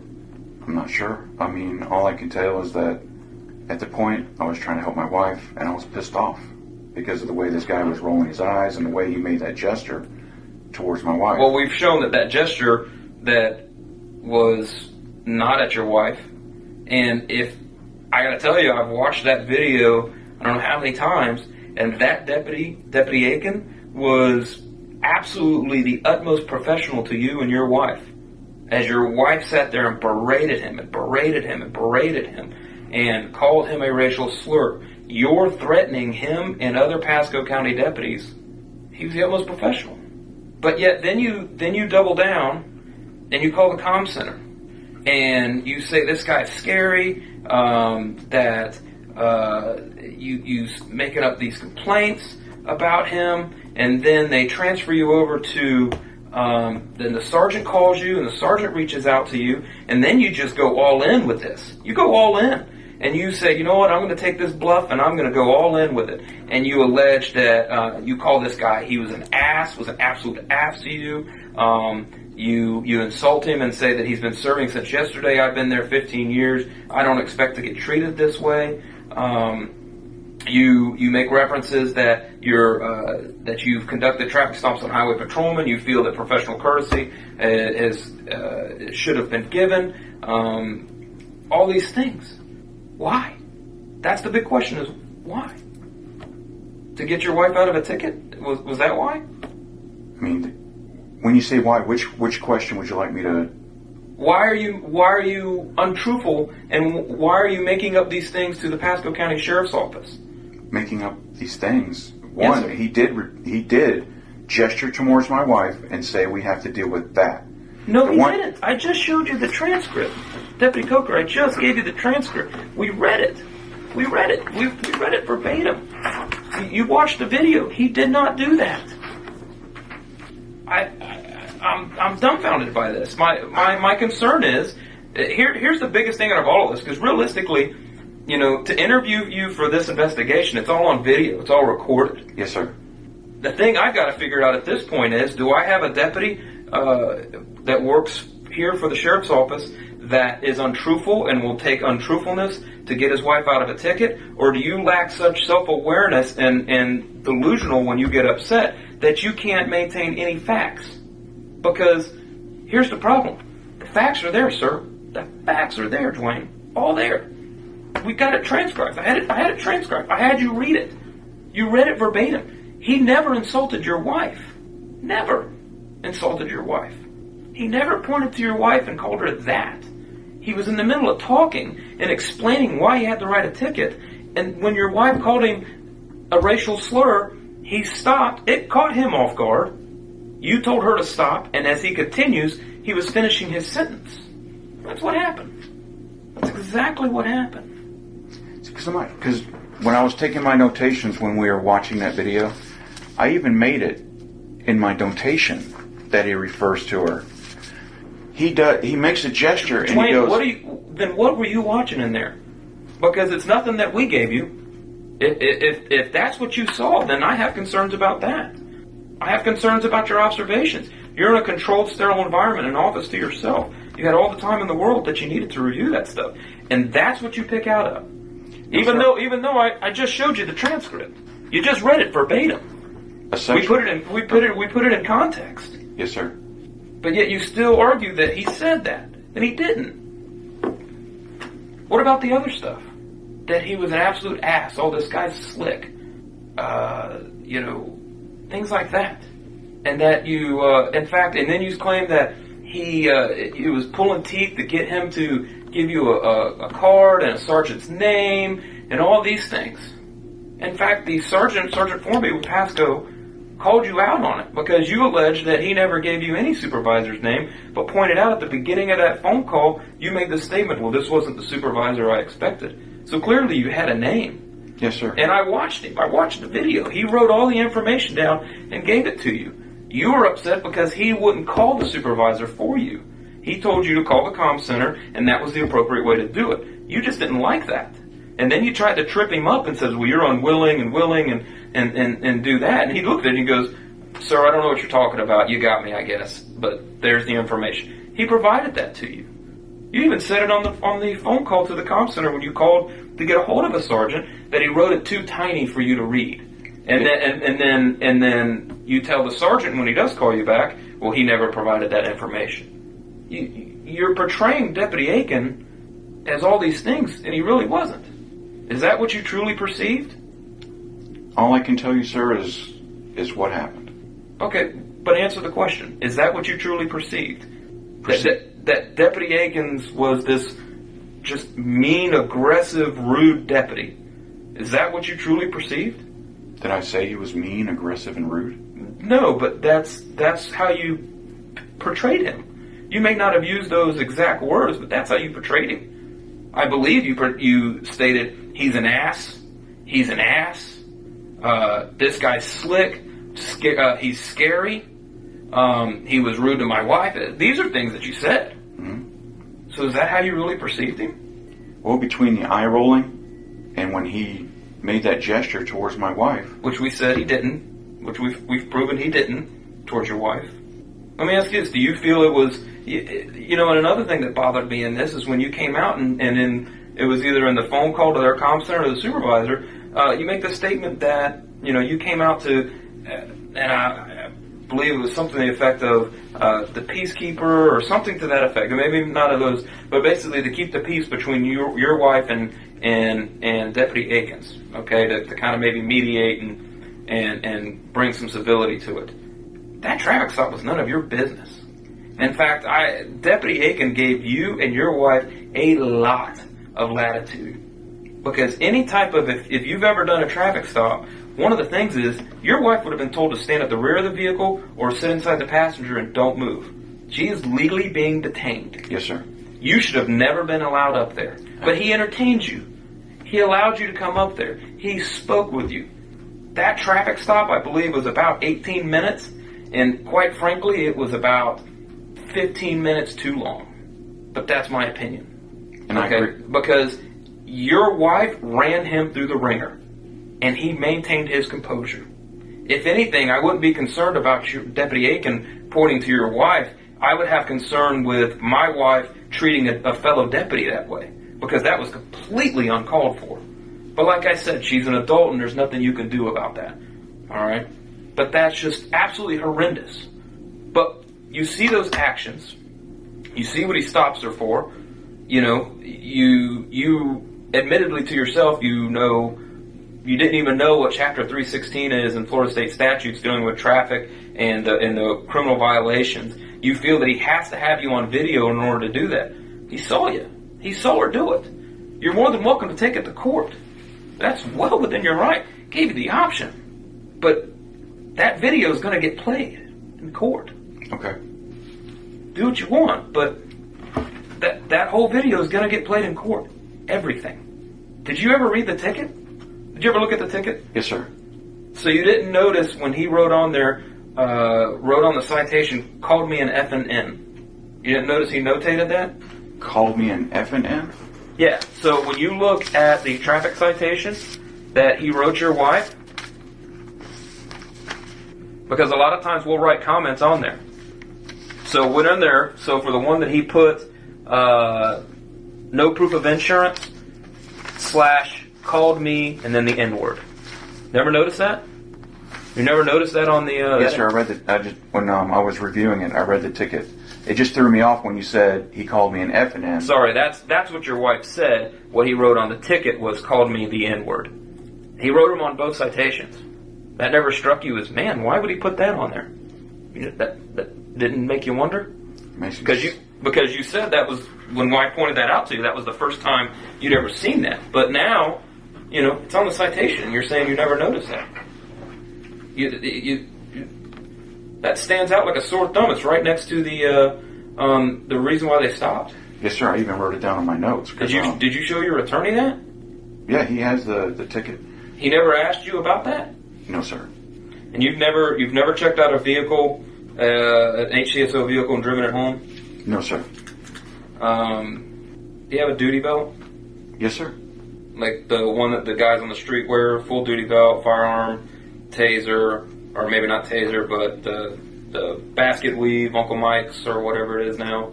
Do you have one of those? With the holster and everything? Yes, sir. Yes, sir. You have one of those that's issued to you? It's not issued to me. I had to purchase it myself. You purchased it yourself? Oh, I'm sorry. The duty belt, I purchased the holster when we went to the new holster. The rest of the duty belt was issued to me. They didn't issue? Like the handcuff case, the pepper spray case. I'm not talking about the nylon Uncle Mike's one that you wear in the jail. I'm talking about the duty belt that's the basket weave, similar to exactly like the one that the guys on the street wear, the law enforcement wears. Do you have one of those? I'm not sure what duty belt you're talking about, so I can't say. Have you ever noticed any of the street deputies? You ever pay attention to the guys on the street here at the sheriff's office? No, sir. How about the outside security guys? You ever see those guys? Yes, sir. Okay, you notice they have the full duty belt. It's that black basket weave. It's completely different than that nylon plain duty belt that you guys wear in the jail. You know the two different duty belts? I never really paid much attention to it, to be honest. You've never seen that? I mean, I've probably seen it, I just didn't pay any attention to it. Do you have one? A duty belt? Yes, sir. Okay. The basket weave style? No, sir. I have the one from Uncle Mike. It's like plain nylon? It's the nylon. It's like this. It has the belt or the buckle in the front. So you don't have the other one? No, sir. Okay. All right. Why did you... What authority do you feel you have here at the sheriff's office to tell Deputy Aiken that I'm going to go back to my agency and tell everybody to write passcode tickets? What authority do you feel you have to make that statement? I have no authority to make that statement, sir.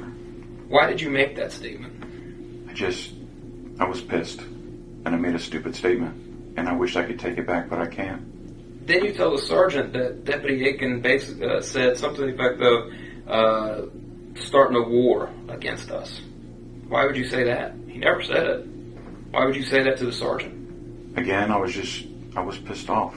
So would you say that was an untruthful statement? I'm not sure what you mean. Did you lie to the sergeant when you said that Deputy Aiken said that there was going to be a war between our two agencies? Deputy Aiken never said that. And that's what you told the sergeant. That's what you told Sergeant Formby on the phone call. And he asked you, why would he say that? I don't know, but I told him do what he has to do, and you know, that was you. That you made the statement. Like I said, if I had to do it all over again, like you said, I would have stayed completely out of it. But I allowed myself. I thought I could help her. Then I got pulled into it. I got pissed off based on a perception, I guess, of what I thought he was doing. And it's, to me, even when you watch his dash cam and you see him, he's coming around a corner at a high rate of speed. To me, she was targeted. How does that? Do you know their policy on body worn cameras? Are you aware of their policy? No. Are you aware of their policy on when they have to turn them on and turn them off?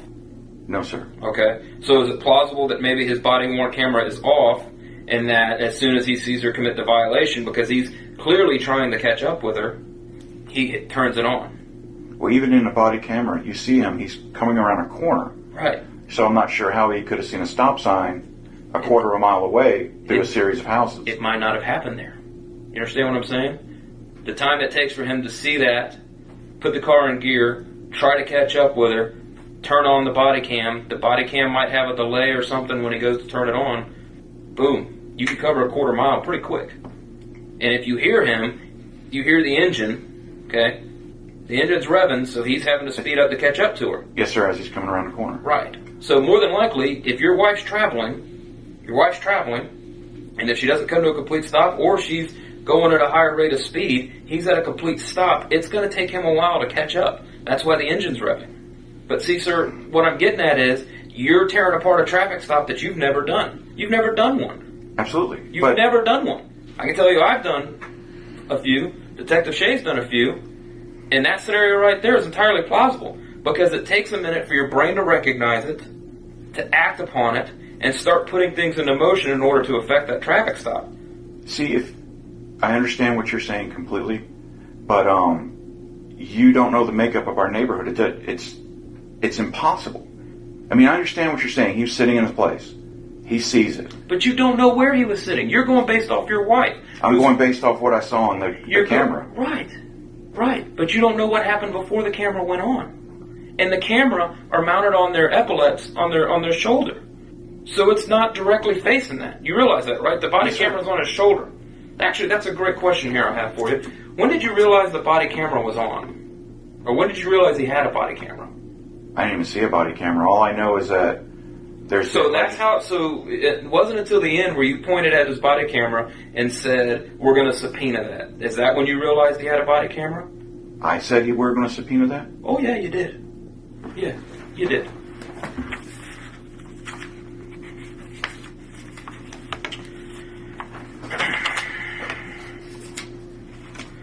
To quote you, and I quote, and you know, because I guess we're going to try and subpoena your body camera as evidence. That's your statement. That's your statement right there. So, was that the point you realized he had a body camera? I knew that Pasco County, all those guys wear body cameras because... But during this time, did you know he had a body camera on? I didn't even really think about it there towards, I guess. I don't even... It's just such a blur. I honestly don't even remember saying that. Because here's the thing that concerns me. You know, when they talk about integrity and they talk about, it's something that you do when nobody else is watching. Mm-hmm. And that's who you are. So you felt nobody was watching at the time because you didn't realize there's a body camera. And that was Dewayne Coker. Right there. That was Dewayne Coker right there. Because, see, your responses to me as far as I made a mistake and all that, they feel canned. They feel prepared. They don't feel... I may be wrong, but that's how it's portrayed to me. Maybe I'm wrong, and maybe the people listening to this recording will feel differently. But that was the real Dewayne Coker there. And that's what concerns me. Because you didn't realize anybody was watching. Same thing when you called their comm center, and the same thing when you called that sergeant. That you would do anything, you would lie about this deputy in order to get this ticket removed. I didn't lie about that deputy. I'm going based on what I saw. I mean, you can twist it any way you want it. There's no twisting, Dewayne. There's no twisting. I heard your words. You're claiming he didn't give you the name of the supervisor. You're lying about your status with the sheriff's office, and referring and that you work the street. You're threatening Deputy Akins with a war against the two agencies. That's Dewayne Coker right there, because Dewayne Coker didn't realize he was being videotaped. Do you realize, let me ask you this, you've been with the sheriff's office for 12 years, I'm sure you watch the news and you're aware of things. Law enforcement gets a bad rap at times because we just, there are things that we do and we deserve to get in trouble for, but there's a lot of times where people just make up stuff about cops, and they get in trouble, and it gets portrayed over the media, and it gets blown way out of proportion, and then when the facts come out, the media never does the retraction story. And so we get a bad rep a lot of times for that. What you did is exactly that. If they had not had those body cameras, Pasco would probably be questioning their deputy. There'd be some things that we'd be curious about with you, but you probably, we look at it and go, well, the guy's been here 12 years, he hasn't had any problems, there's no issues. Maybe it happened, maybe it didn't happen that way, and we have some questions. But it's clear, crystal clear, because we have that. And yet, we read in your emails, you're going to go after this guy, you're filing complaints, You want to call the ethics commission. You're basically calling this guy corrupt when you're clearly in the wrong. So if you're saying that you weren't untruthful and that's what you perceive, then it concerns me about your self-awareness. That you have no self-awareness of what you're doing. Zero. That's a problem. Would you agree? If that was the case, yes, sir. So what's the case? You tell me. Well, what emails are you referring to? The emails that were in the packet that we gave you prior. But I want you to answer the question. If it's not the case where you lack self-awareness, then what is it? Do you get that much of a rage that you just black out and not know what you're doing? Absolutely not. Because that's what you're saying. You were so pissed off that, and now we've got all these things with Pasco. Well, it's like if in my emails, I went into Pasco's professional standards. Mm-hmm. The guy lied on the traffic stop. How did he lie? There's no way he saw my wife. There is no way. Were you in the car with your wife? No. Were you in the car with your wife? Where were you at? I was home. You were home. You were in the house. So the only two people that really know the truth, Deputy Aiken and your wife. Right. You take it to court. But if he's saying he saw it, well, I've made many traffic stops and written many tickets for things that I personally observed. But he's lying because your wife got the ticket. No, he's lying because he never saw her stop. No, you don't know that. Well, let me show you why I say that. No. Oh. Did you see her drive? Were you in the car with her? No, sir. So you don't know that she didn't stop. You don't know. You don't know. You can't definitively say he lied. Period. And you can definitively say he's telling the truth. You can't definitively say he lied. Okay. You can fight it out in court, and that's what you got to do. You do what you got to do.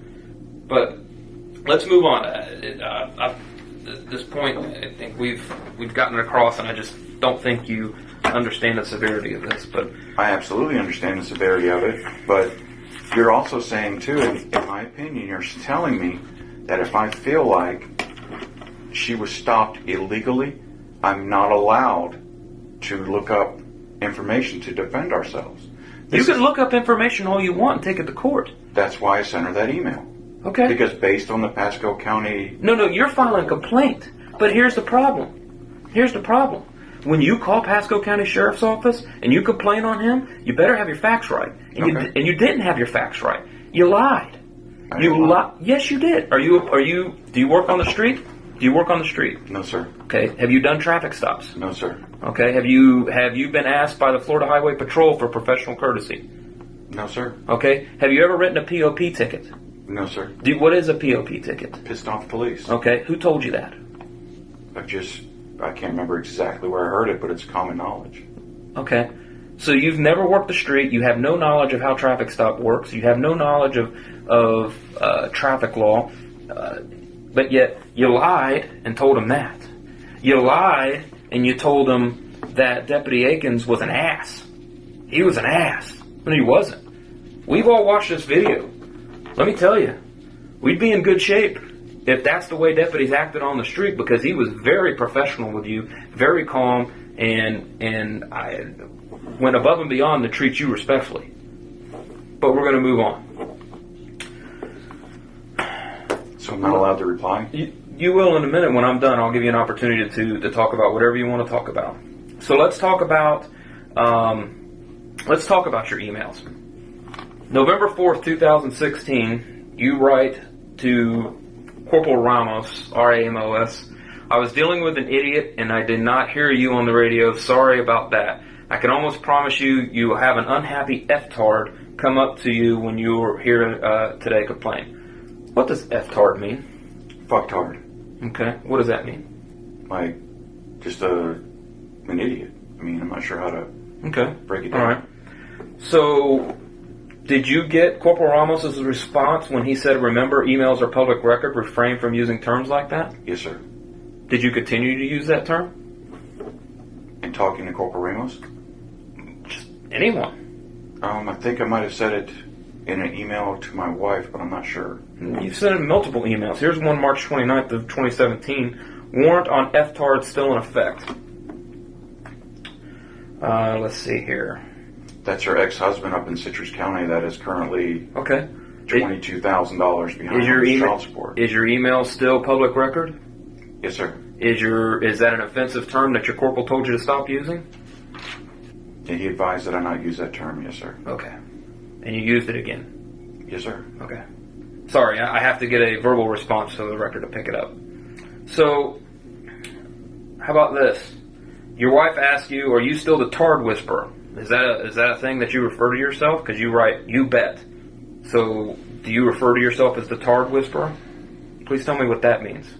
It's like when you work in a, like the psychiatric unit, where there's mostly people who are extremely violent because they suffer from mental illness. Everybody over there refers to them as Tards.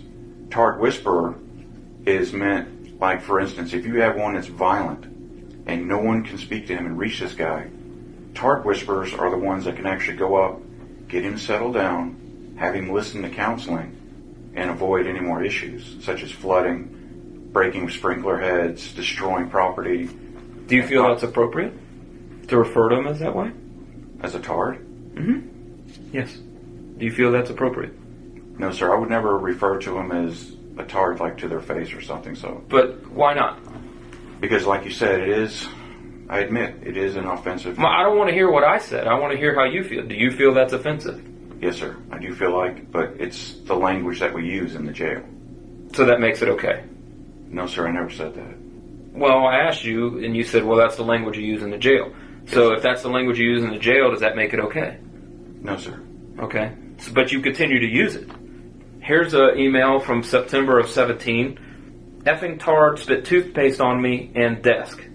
Have an issue with that? Do you think that's appropriate? I think the inappropriate part is that he came up to my desk No. spit a mouthful of toothpaste on me. So as a professional, right? Because that's what we are. We're supposed to be professional, right? Mm-hmm. Do you feel as a professional, because an inmate acts out, that you don't have to rise above that and be better than that? Is that what you're saying? Because he came up, you can call him an F-tard or an effing tard because he spit on your desk? I didn't call him an effing tard. I referred to him as an effing tard in my email. Right, that's what I'm saying. So it's acceptable to say that because he came and spit on your desk. No, sir. Then you state, luck as hell I did not knock his teeth out. But it's a different world we work in now. Right. What does that mean? That's exactly how it says. I refrain from... I mean, imagine you for a moment. Somebody comes up to you on the street and just spits a full-out mouthful of spit in your face. Mm-hmm. Right. So it's never going to cross your mind, I'm going to knock this freaking guy out. No, I'm going to do my job and I'm going to remain a professional.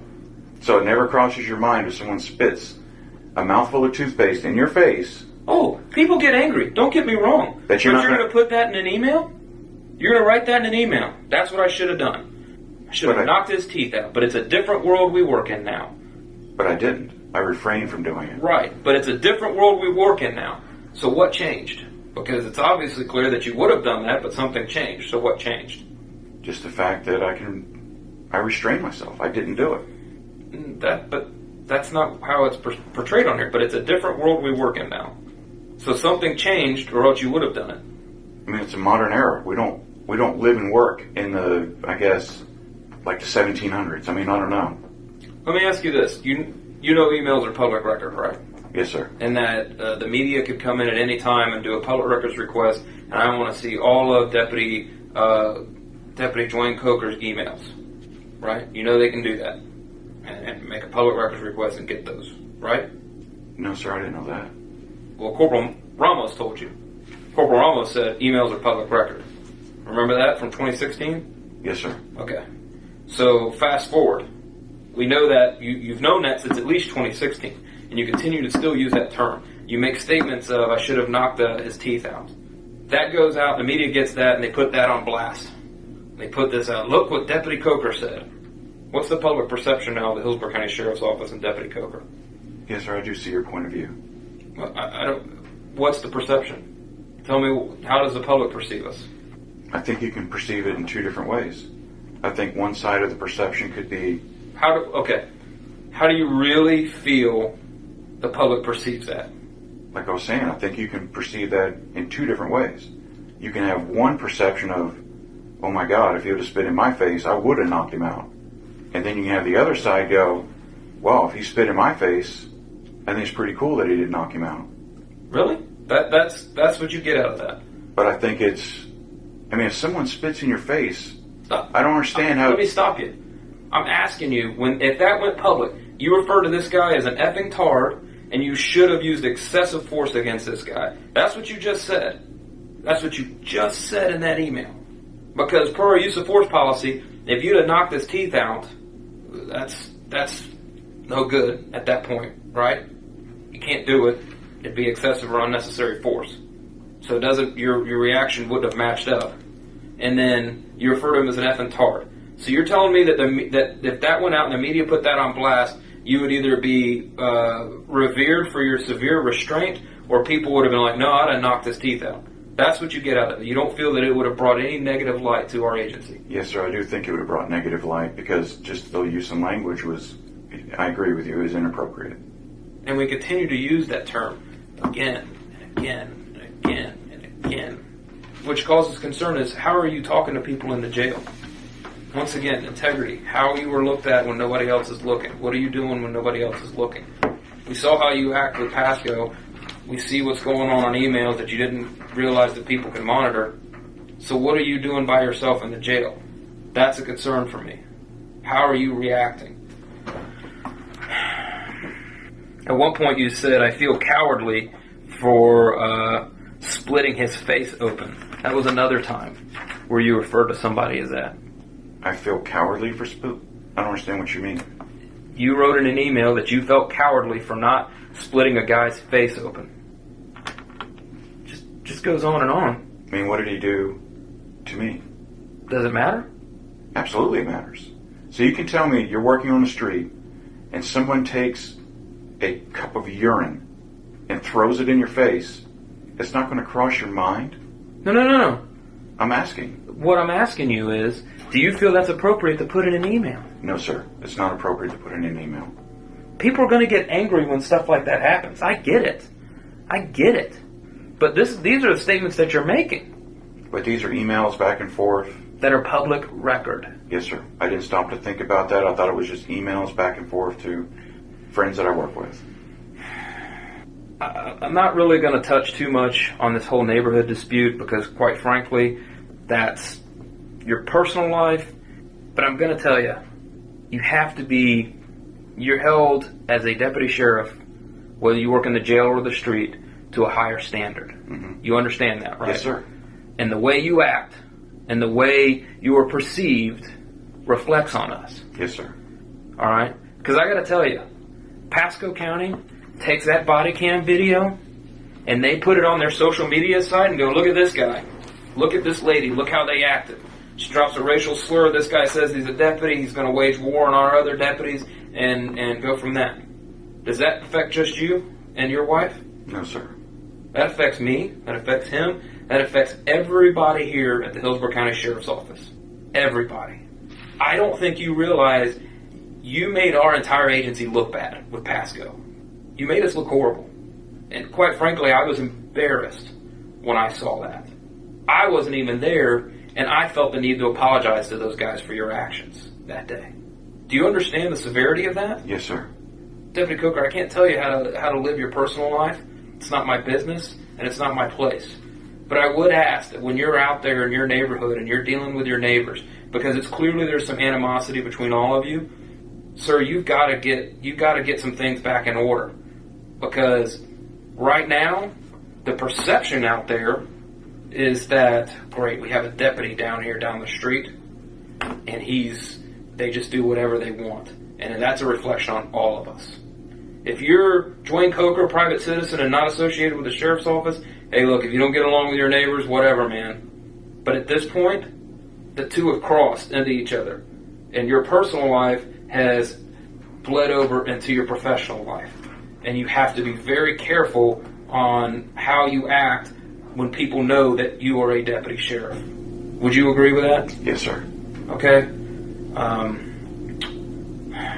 Dewayne, I'm not going to beat a dead horse. There's so many things I probably could ask you. It's all on there. Is it okay if Detective Shea asks you some questions? Absolutely. Can I ask you a few questions there, Deputy Cooper? I just want to touch on the traffic stop real quick. Your wife drives a blue Nissan Rogue, correct? Yes, sir. And you're saying that the reports were a black SUV. The reports that an email that was sent over to Major 80, I believe it was August of 2017, that it referred to the vehicle that was driving at a high rate of speed was a black SUV. Okay. Have you ever made a mistake in color between a black and a blue vehicle? I mean, I don't understand how you can make a mistake. Could they be confused? Black, dark colored SUV. She doesn't drive a dark colored. She drives a light blue. It's almost like the color on that napkin box right there. It's like a teal, like a bright teal. So I'm not sure how you. When you watch the videos on YouTube of a car turning that corner, screeching tires, and driving down, do you think that is anybody else except for your wife? I couldn't see who was driving the vehicle. Of course, the windows are up in this dark territory. You can't see the driver. I know that. But watching it over and over and over again, you live in the dead end of a cul-de-sac. That's the last stop sign before your house. It's a small left-hand turn bend to your cul-de-sac circle, right to your driveway. Actually, is there anyone from that stop sign to that cul-de-sac, your house, that drives a dark-colored SUV? Blue, black, green. Actually, when you turn to the right on that stop sign and you're coming down towards the cul-de-sac, there's another street that heads down to a different cul-de-sac. Little right-hand turn. And I believe maybe 6, 10 houses in there. I think it's more like 15 or 20 houses in there. But I think there's a lady over there, or man, I don't know. But I know there's a black SUV that parks over there. Have you seen her speeding around? I can't say that I have. No, sir. I'm just saying that these neighbors and everything are basing on a perception on what they think. They see a car not stop for the stop sign, turn and screech tires in front of kids where they have, it's a neighborhood where kids are playing. If you lived at that intersection and you had kids out front that are screaming every time the dark SUV turns the corner, doesn't stop, beeps at cars not pulling in the driveway fast enough, wouldn't that be concerning? Absolutely, and I would get the tag number and call the police. All right, so lots of phone calls made into the police station, made in the sheriff's office, Pasco. Hey, will someone come out here and look for this SUV that's almost hitting kids, driving erratically? Do you think that's a good enough reason to send some deputies out to a neighborhood to see if they see this SUV? May not have a tag. Maybe they drive by too fast. Maybe they don't have a piece of paper and they don't remember it right. But is that a good enough reason for a bunch of Pasco deputies to be sitting in a neighborhood? Absolutely, I believe so. Do you think they're targeting somebody? Based on what I read in the reports, especially at the HOA meeting, these people are throwing my wife's name out there, the address, but at no point, for instance, yesterday, one of our neighbors actually threatened my wife, stopped her in the middle of the street, got out, pinned her in, and threatened her. Right, and that's an issue with your HOA and what's going on in the personal life. Right. Do you think it's a good enough reason for people to come in? But what I'm saying is, when that happened, my wife walked to the house in question, took a picture of the tag, came to find out it was an off-duty Tampa police officer. She called in to professional standards and filed a complaint. So if these people are so sure it's my wife driving, and they're so sure it's a light teal instead of a black vehicle, why don't one of them just walk down to the cul-de-sac, take a picture of her tag, and say, this is the vehicle? I don't understand. I can't answer why people do the things they do or don't do the things they do. But if they're calling the sheriff's office and saying, there's a dark-colored SUV that turns a corner, this is SUV that turns a corner, almost hit by kids. We got it on video. We got 10 of them. We'll throw it up on YouTube. Can you see why the sheriff's office would come out there and start watching that intersection? Start looking for this vehicle? And plus, I mean, is it personally being targeted, or they're targeting the neighborhood because people are complaining? I mean, that's what we do. The sheriff's office handles complaints from neighborhoods. Our district would send out the motor units to these neighborhoods. But the complaint very specifically mentions my wife and her vehicle. Very specifically at the HOA meeting mentions my wife and her vehicle. The thing that's not being said is two of the chief complainants. The reason it's in the paperwork when we had a no contact order filed against them, they followed my wife home and threatened to murder her and our children in her front yard. We have photographs of this woman standing at the end of our driveway, holding a broom in her hand, yelling threats and screaming at the front of the house. Yeah. That's one of the main complainers about this. And maybe she is standing in her driveway. No, our watching this driveway. car. Hold on. Maybe she is standing in her driveway watching this car fly by her children every day. I don't know.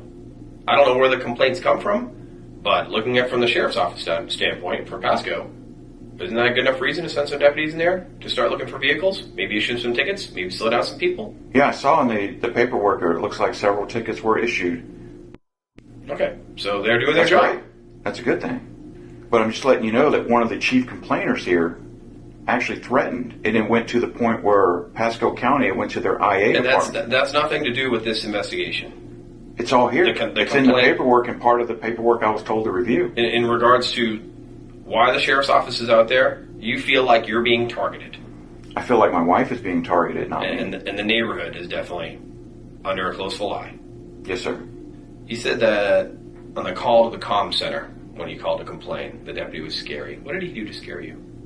I didn't mean scary as in scared me, like I was afraid. I mean just as like Intimidating? No, not intimidating. I mean just the way I felt like at the time, and I still do feel like now, that he didn't see her do anything wrong. And he stopped her based on this multitude of so-called complaints that he actually took while he attended an HOA meeting. I mean, what I'm saying is he got all these complaints from these citizens at an HOA meeting. He went by our neighborhood talking to all these residents saying that, my wife is this terrible driver, she's a menace to society. But at no point did he come just ring my doorbell and say, hey, we're getting these complaints about your wife. Can you ask her to slow down? Did no one notified you of complaints? The only time that someone did that is when 3 of our neighbors followed her home and threatened to kill her. And I quote, cut her throat.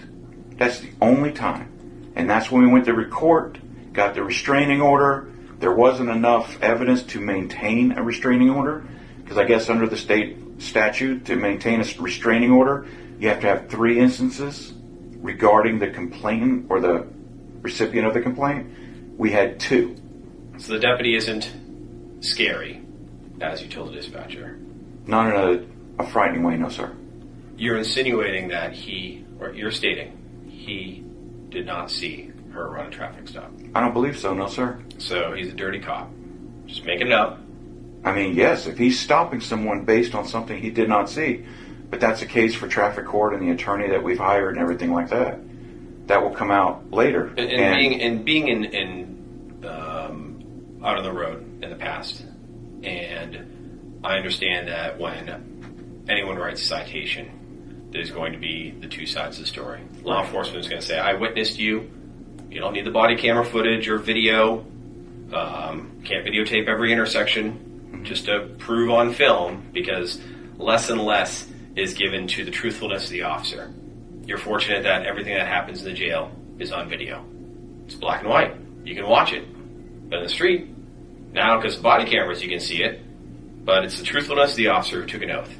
What would be his gain to write her a ticket if he didn't see it? Why would he lie? I don't know. That's what we're going to figure out in court, because that's why we've retained an attorney. That attorney has driven the route, because apparently he's subpoenaed. The attorney will handle that. Right. I understand. And even the attorney says there's no way.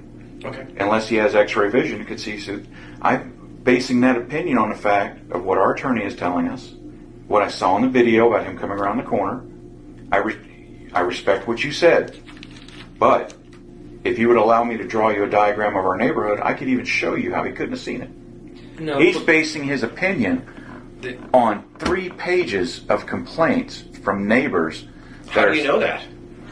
Because So he's going to say, because I've read all these complaints and I have heard of from your neighborhood and I've attended HOA meetings, that's the reason I'm writing our ticket? And he's attended these neighbors at their homes, went into their homes, sat down, reviewed all their videos, then went across the street, saw another neighbor, sat down, went across the street, saw another neighbor.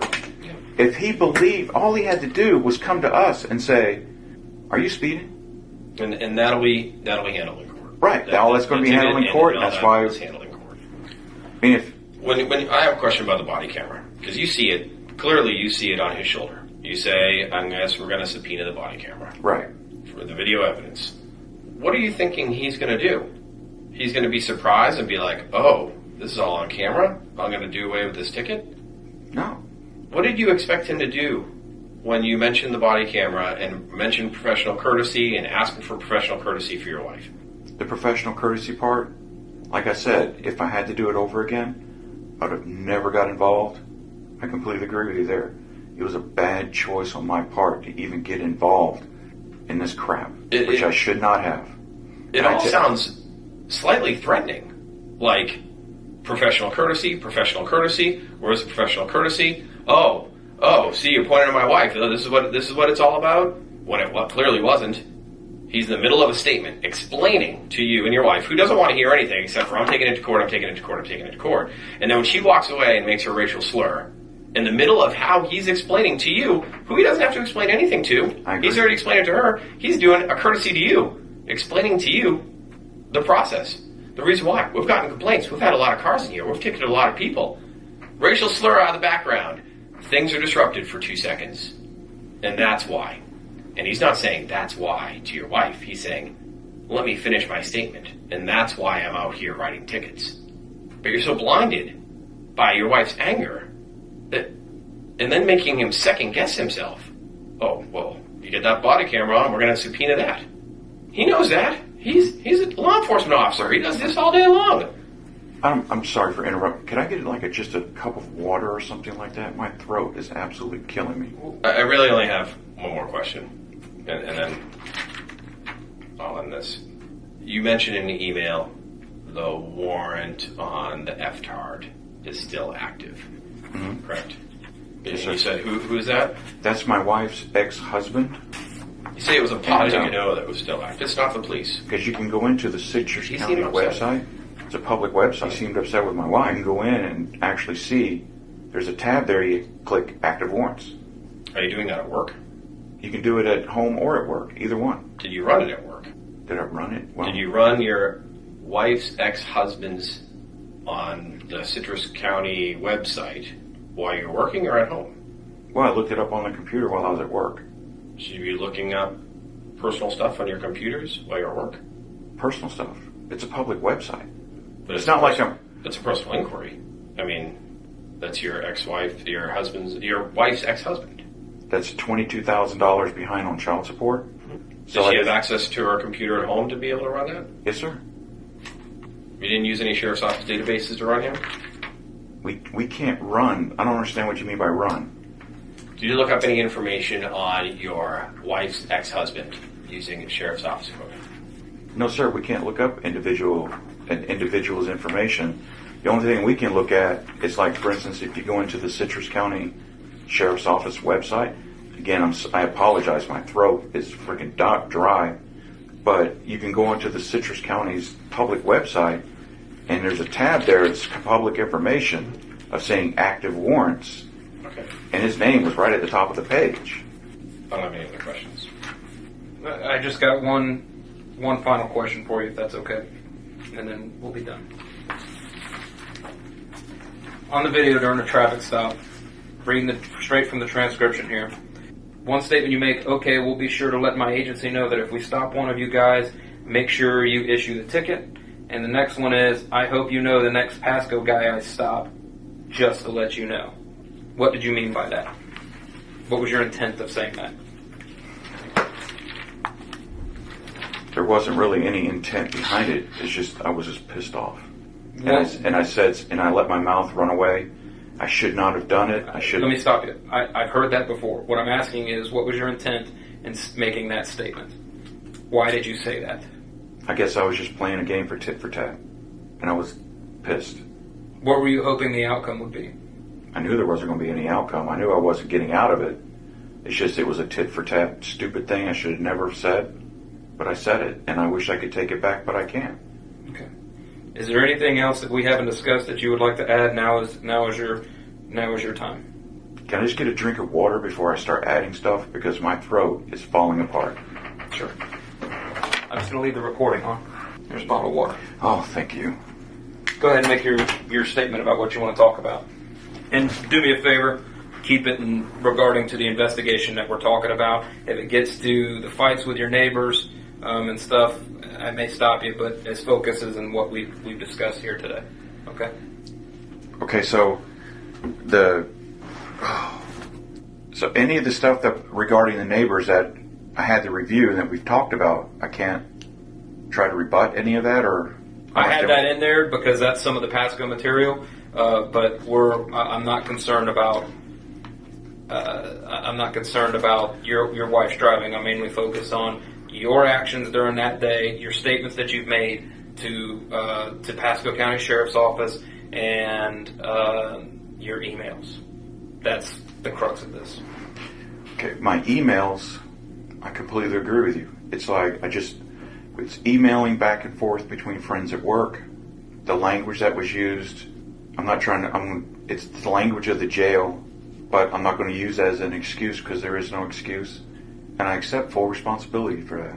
I shouldn't be referring to people like that, but I'm sorry, that's just the way it is. And I did it. There's no sense in saying I didn't do it, but I did it. It's just the language of the jail. Let me interrupt you. Anything you want to talk about, you know what, just go ahead and do it. So if you want to talk about that other stuff, go ahead and do it. Okay. To really get an idea of how all this got started, the main thing goes back to when we first had the restraining order, or tried to get the restraining order done, when 3 of our neighbors followed my wife home. We came up into standing outside our driveway and threatened to murder her in front of her children. At that point, I was coming home from work. I drove up into the garage. I was upstairs getting undressed. My son comes running upstairs saying, Mommy, somebody's threatening to kill Mommy. So I'm like, what the hell? So I go downstairs. These people are livid. They're like, F you, the police, I'm going to effing kill you, I want to kill your family, I want to kill everybody. That's the whole basis of this. Can I ask you something in regards to that? Sure. Do you think any of that falls upon the driving of your wife, the driving habits of your wife? Do you think there's any responsibility maybe in your wife's part of that would piss off the neighbors? I'm not agreeing if they're threatening to kill your family, buddy, let me tell you, I'll be the first one to tell you that's inappropriate. I'm right here with you, I'll tell you that's inappropriate. But do you think people's emotions are high because of your wife's driving? Because I've seen how your wife interacts with a deputy and her attitude towards a deputy. So I would imagine that's probably the same way she's dealing with these people, because when I see the video, she about runs one of the neighbors off the road and honks the horn. She's squealing her tires. Let me phrase that. Your vehicle, we don't know who's driving. We don't know who's driving. There's a mystery driver in that vehicle. That's definitely not my vehicle. But it is. It's not dark. It's your car. But it's your car, sir. And I looked at the email that was sent to Sheriff G. There's no mention of a black SUV. In the paperwork, there is. The paperwork that was sent. And I've seen your car. I'm telling you right now, some people could construe that it is a dark-colored SUV, and it could be construed. I've seen it in real life. I've driven by your house. I know what it looks like. There's no mistaking that the neighbors know it's her. They've confronted. They've talked about it. The deputy went out there. Deputy Seltman with the Pasco County Sheriff's Office. You said nobody's talked to you about it. He actually went out to your house. He went out to your house on June 6, 2018. Your wife slammed the door in his face. It's right here in the report. I didn't know that. Hi, ma'am. How are you? So we got a call. I guess there was some speeding through the neighborhood. They constantly accuse me of it, and it's bullshit. So. Well, I saw a video today. And? Unless you see me doing it, their video could be doctored. I know. I'm just saying. I mean. I've had a beef with them for almost a year. Okay. They could go fuck themselves. Okay. I'm not doing anything wrong. They call the police on me constantly. I don't care. I did nothing wrong. Unless you catch me, I'm good. But that's the problem, Deputy Coker. You don't know all the facts, but you go off and get upset instead of being a fact finder. Okay? Instead of getting everything and taking an impartial view and overlooking everything, you get upset and you assume. Do you see how that's a problem? Do you see how that could be a problem? Do you feel that and you've already said your wife's behavior was not appropriate, right? You said your wife's behavior towards Deputy Aiken was not appropriate. Am I correct in that? It was not appropriate. But Okay, so let me stop you. So based upon that, based upon the way she acted, based upon the neighbors seeing her, they videotaped it. I showed the videos in there. So I could see how the neighbors get pissed off. So I can see that. I don't agree with them threatening your family. I absolutely don't agree that. But when 20 of your neighbors show up to an HOA meeting, 20 of your neighbors show up to an HOA meeting, generally those things, people are apathetic. They don't care. But they showed up, and it's all because of one person. Whether your wife's doing it or not, your neighborhood perceives you as the nightmare neighbors. It's very clear. That's not specifically what they said, but Lord knows we've all moved places. We're like, oh gosh, I hope our neighbors are decent people. Your neighbors don't like you. I get that. I think hate is a better word. There you go. But I got to tell you, with my kid, and if my kid's playing on the side of the road and seeing your wife to drive the way that she is, I would really be upset. And I think that if it was your kids out there and somebody was driving the way, that you'd be really upset. I think you would. Absolutely, I agree. We're all dads in this room. We're all dads. And we do anything for our kids to protect our kids. Right? Absolutely. And so emotions get a little high by people when it comes to their kids. My question to you, okay, and I'll let you talk about all of this, but my question to you is, what is Dewayne Coker doing to maybe try to diffuse and settle this issue? You don't have to answer it, but think about it. I want to give you something to think about. What are you doing to diffuse this situation and maybe try to make peace in the neighborhood? Especially when they know that you're a deputy with the Hillsborough County Sheriff's Office. And it's been brought up. And there's concerns. What if they legitimately do have fears about you being a deputy in retaliation? What if they do perceive that? Well, that's probably something we got to work on, right? Would you agree? We got to work on that because they shouldn't be afraid of a deputy. Absolutely not. We shouldn't be. We should be pillars of our communities. We should be upstanding citizens. We should want kids to come up and talk to us when they're upset. It doesn't matter. It doesn't matter if you're in the jail. It doesn't matter if you're on the street. You wear a white shirt and a badge. You're a deputy sheriff, and people in your community should look up to you. I agree. And so my question to you that you really need to think about: what is Dewayne Coker doing to ensure that there's peace in his neighborhood? Because right now, they don't like you. Your words, they hate you. Right. So they threaten to murder me. So I'm not sure how much more hateful they can be. So, is there anything that the Coker family can do to maybe try to let's ease off of that? You know, granted, I get it that you can't control what your wife says and does, but if she really is, let's play devil's advocate.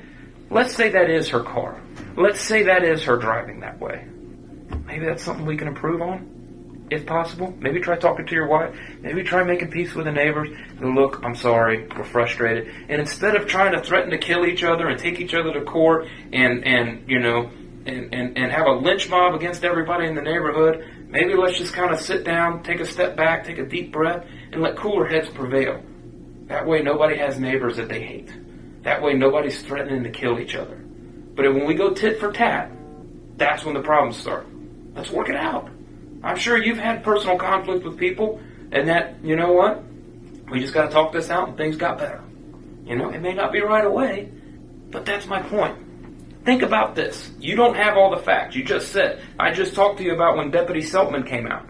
I didn't know that. I didn't know that. You were unaware of that. I didn't even know that name. So what if there are other things that are going on that you're not aware of?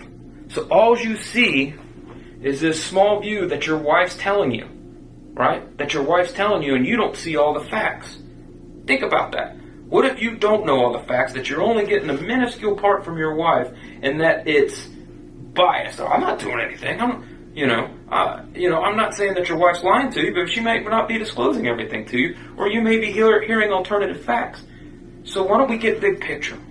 Why don't we look at all the facts surrounding this and say, you know what? Clearly something is wrong for these people to come up and threaten my family. Something happened. Because people just don't randomly come up and threaten people like that. I assume you live in a decent neighborhood. I drove through there and it looks like a pretty nice neighborhood. It's a very nice neighborhood. So why, you got to ask yourself, why would people do that? Does that make sense to you? Sure. That's exactly what you're saying. So when I tell you that your personal life and your professional life have now bled into each other, and it's mixed together, you got to do something to work on that. Whether you like it or not, you got to do something about it. So, go ahead and finish what you want to say, sir. I'm sorry. But at what point? I mean, if just one of these neighbors, because I drive home in uniform, if just one of these neighbors flagged me down, can I talk to you for a second? Could you please tell your wife to slow down? It's never happened. Never. Instead, they pick HOA meetings to go to. They send these videos that are suspect. You can't tell it's her driving. I mean, I know what you're saying, and maybe if from the fact that it's my wife, I'm just in too much of a hurry to take her side. It's very possible. And that's understandable. I mean, but it's my wife. I get it. And the main part of I know of is that I remember these people coming to our home and threatening to cut her effing throat right in front of our kids. So, and that's unacceptable. I'm right there with you. I'm right there with you. And it's the same Pasco County Sheriff's Office that we called. We got pictures, we got video. Here she is. She's standing in front of our house. Even the Pasco deputy was like, "Oh, this is aggravated battery all day long."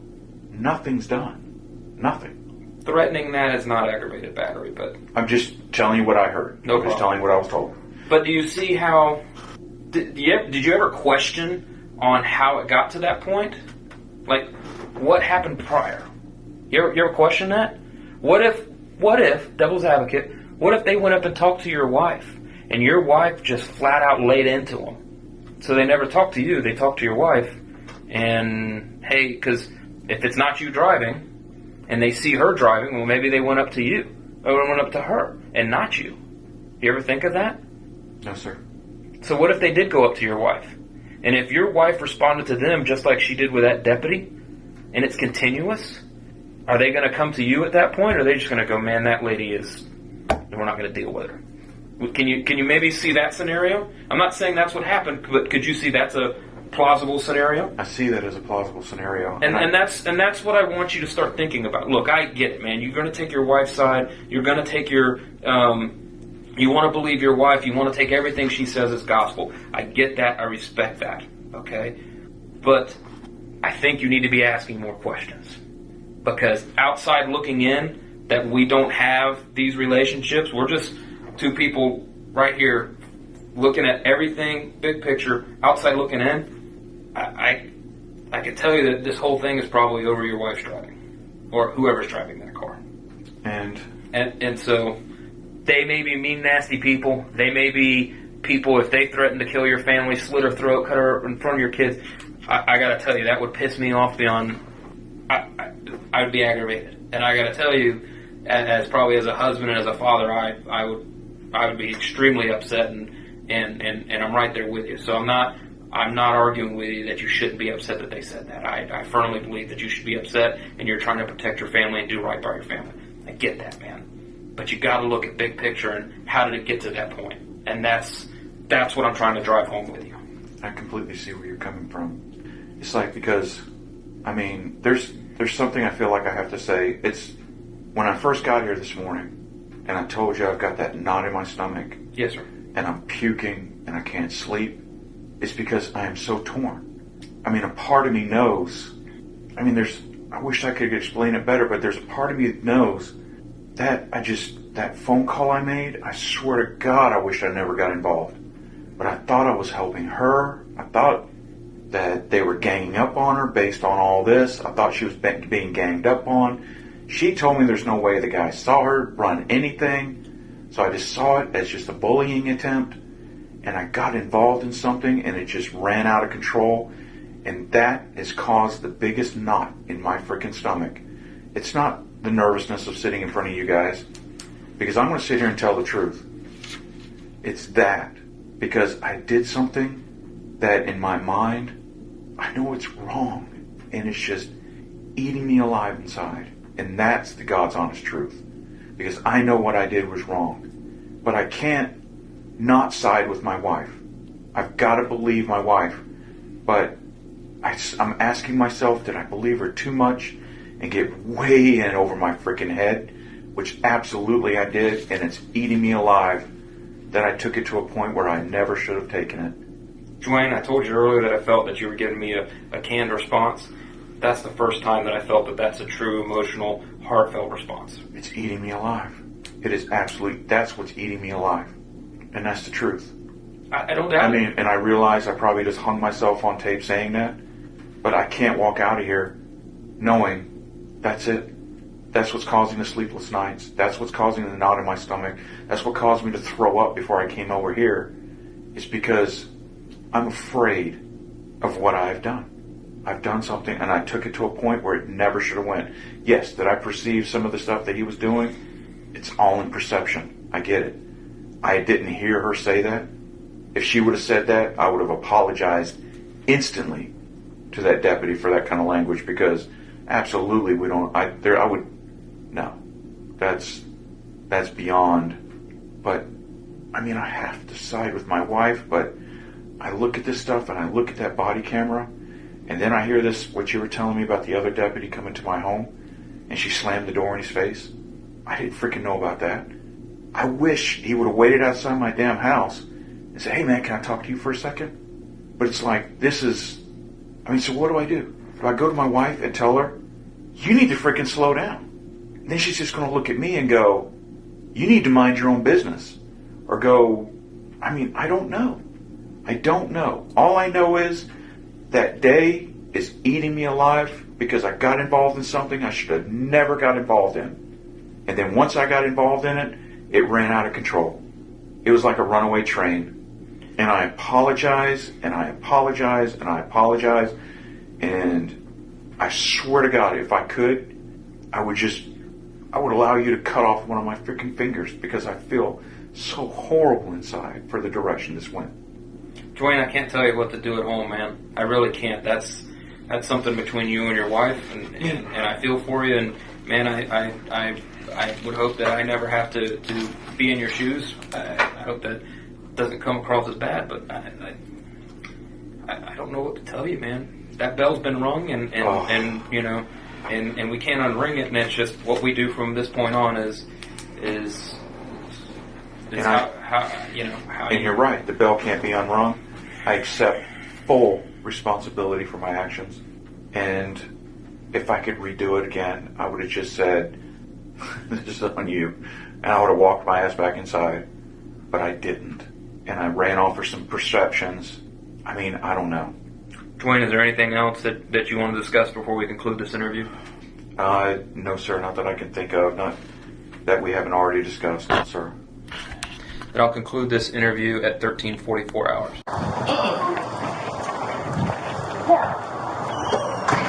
Dang, I'm sorry about that. Hey, She is just. I don't. Yeah. She was upset when I got here. Yeah. I can't imagine how upset she was before. She was pretty upset. The biggest issue is there are kids. It's a small road. There's not much space. And when she drives down, some feel that she's driving too fast. I don't have any evidence to say that she's driving too fast. I've seen a video of her stopping abruptly and not hitting a child, but she was able to stop. Things happen, but all of her actions point to her being the one upset. Because when I got here, she was angry. I appreciate you guys not putting her in cuffs, because that could have happened. I know that, and you know that. Yeah, and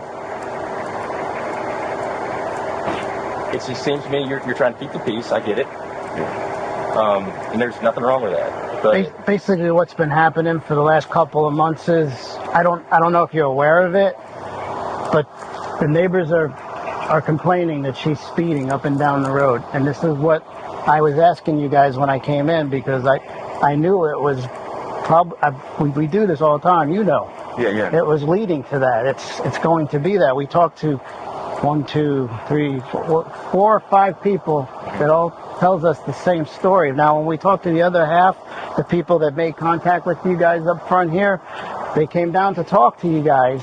But they are the ones that said when your wife was coming in and when he was saying slow down, like she said they jumped in front of the car, he's on the side of the road just saying, slow down, and then your wife is giving the middle finger saying, F you. And I mean, what do we see when we come in here, when we start talking to her? She's still doing the F you stuff. But in her defense, well, yeah. She's under an enormous amount of stress. Like, no, she was upset because, I mean, in no, her like defense, outside of this, yeah. Is there other stress? Not that I can think of, the normal stuff for work and kids, big bills. I mean, she does this for a living, but, you know, we don't see it all coming on. It just comes on over a period of time, and these are good signs. But in her defense, though, this lady did follow her down there. The other lady was pretty wound up, too. And she did threaten me as well. And that's my biggest. She's got the same. Right. She's got the same speech that she was threatened as well. Her kids were threatened to be run over. She had threatened to run the kids over. Not good. Not good. What can I do for you? I was coming home from an event, coming down my street, and a neighbor, never seen him before, jumps in front of my car waving, and I weaved around him. I came home. He had just gotten home. I pulled in.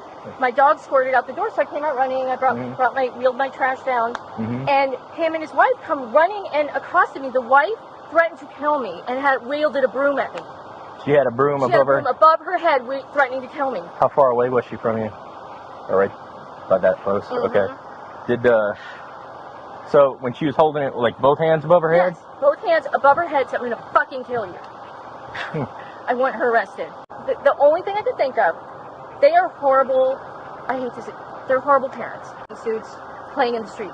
I almost ran one over a couple weeks ago because there's no parents. They don't supervise their kids. Their kids are never supervised. And my daughter can testify this. Have you called in the abuse hotline for that? No, I'm a psychologist. Yeah.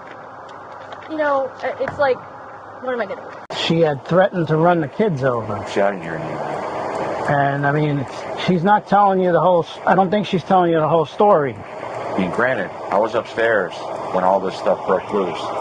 And my first contact with it was my son coming upstairs when there's some lady screaming the N-word at mommy. And I was like, oh. And she's got no problem cursing around everybody. I mean, I can't argue with that. You just saw that. Yeah. That's why I got in. And I was telling. And everybody says the cursing is coming from your wife.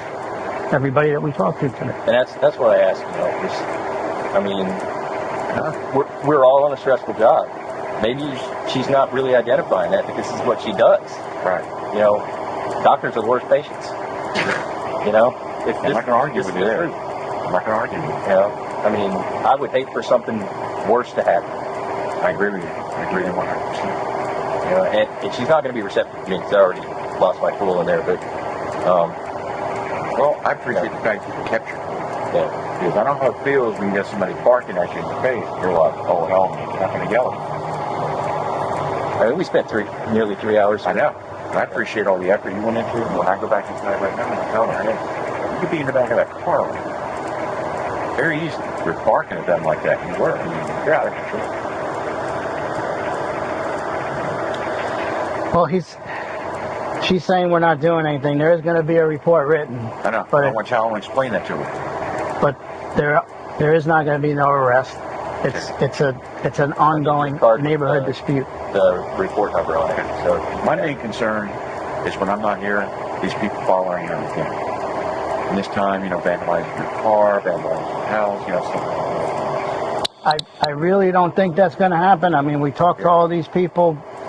They're just like you. They're nice. They're like us. They just want to talk. They want peace in their neighborhood. Oh, absolutely. That's why we live here. And I think, you know, just as an outsider, not living here, I think that everybody got upset because their peace is being interrupted by her driving by and, you know, her potentially giving the bird and kids as well. Right. And then her peace is interrupted when them coming down here and wanting to confront her about that. Right. I mean, I know there's nothing happened here. Right. Other than, you know, everybody's filled out some reports and, you know, feelings were hurt. Right. But I wouldn't want it to escalate to where someone lost their feelings. Somebody does. And then if someone does get hurt, then it's stemming off that stop sign. They're sending the supervisor. No, they're sending the supervisor because I'm extremely dissatisfied with the service. Okay. But you have to, I mean, I'm caught in the middle here. I can sympathize with you guys. No, but I gotta. And then you got your wife. You got to. Yeah, this is your family. I know. No, I respect that. And that's why these people are losing their cool out here. I was slow down. Sir, you get a hold of your wife. I'll get a hold of my wife. Just keep these two females separated. Yeah. And just to let you know, interaction with everybody, it's all recorded. So I mean, I know. I see the. Just will you let her know that? Just to. And you know how it is when the temper goes. I know. You're not thinking about recording devices. You're not thinking about. See it all the time. All right. Well, my supervisor hasn't called me, so I don't know what she's talking about. So let me. I'll get a business card with the case number, and then I'll start entering information, and then see if we'll go from there. All right, man. All right. Thank you. Sorry. You guys be safe, man.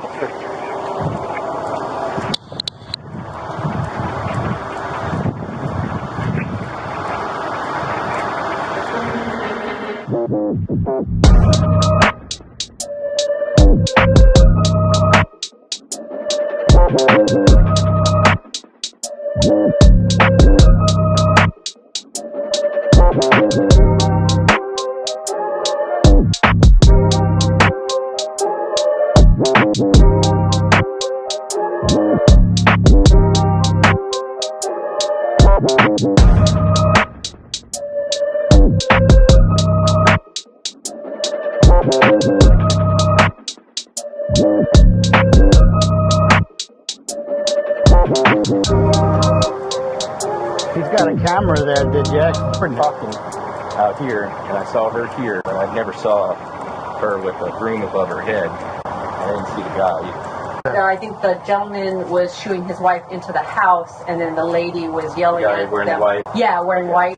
She said that he was a sheriff. So as she was driving, that she was going to run over the children and threatened to run them over. Then another lady came walking in with her phone, and she was like, I heard it too. I heard her say it. That's why I went to go get my phone, because she had threatened the kid.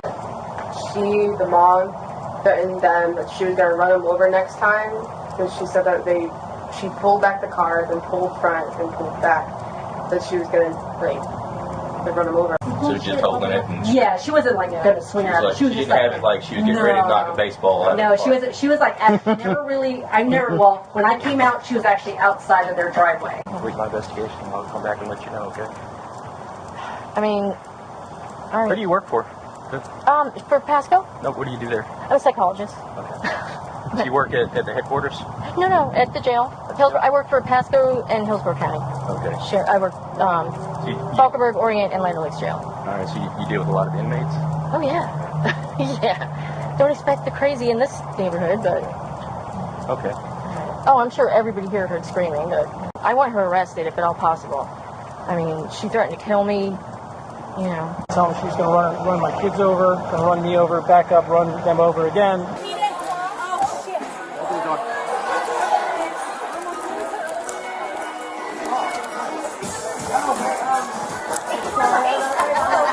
Have a good night.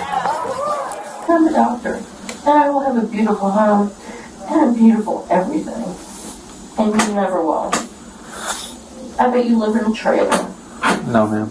No? Where do you live? I live in a house. A house? Your mom's house? No. I bet you do. I bet you live with mommy. I don't have any family in Florida. Oh. Kathy?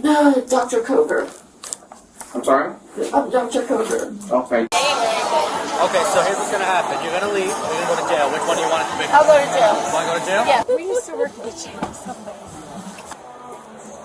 Yeah, so she didn't decide to leave on the trespass, so now she's heading to our beautiful detention center, and I don't have anybody working there right now that's going to book her in, so I need you to head on over and help me out. I'm not kidding, so give me your number because the deputy's got to roll, and I got to call you back on my phone. So I used to run the Pasco County Detention Center's mental health department up until last month when I decided to go private practice. So, that's my baby. That's my jam. I was there for 3 years. I created all the behavioral health unit, the B-HIT team, all that shit. Created all of that. So it is what it is. And if you say Stephanie, they're going to know who I am anyway. So it is what it is. She used to work there as a mental health person as well. So she hasn't in a while because we pulled her security clearance.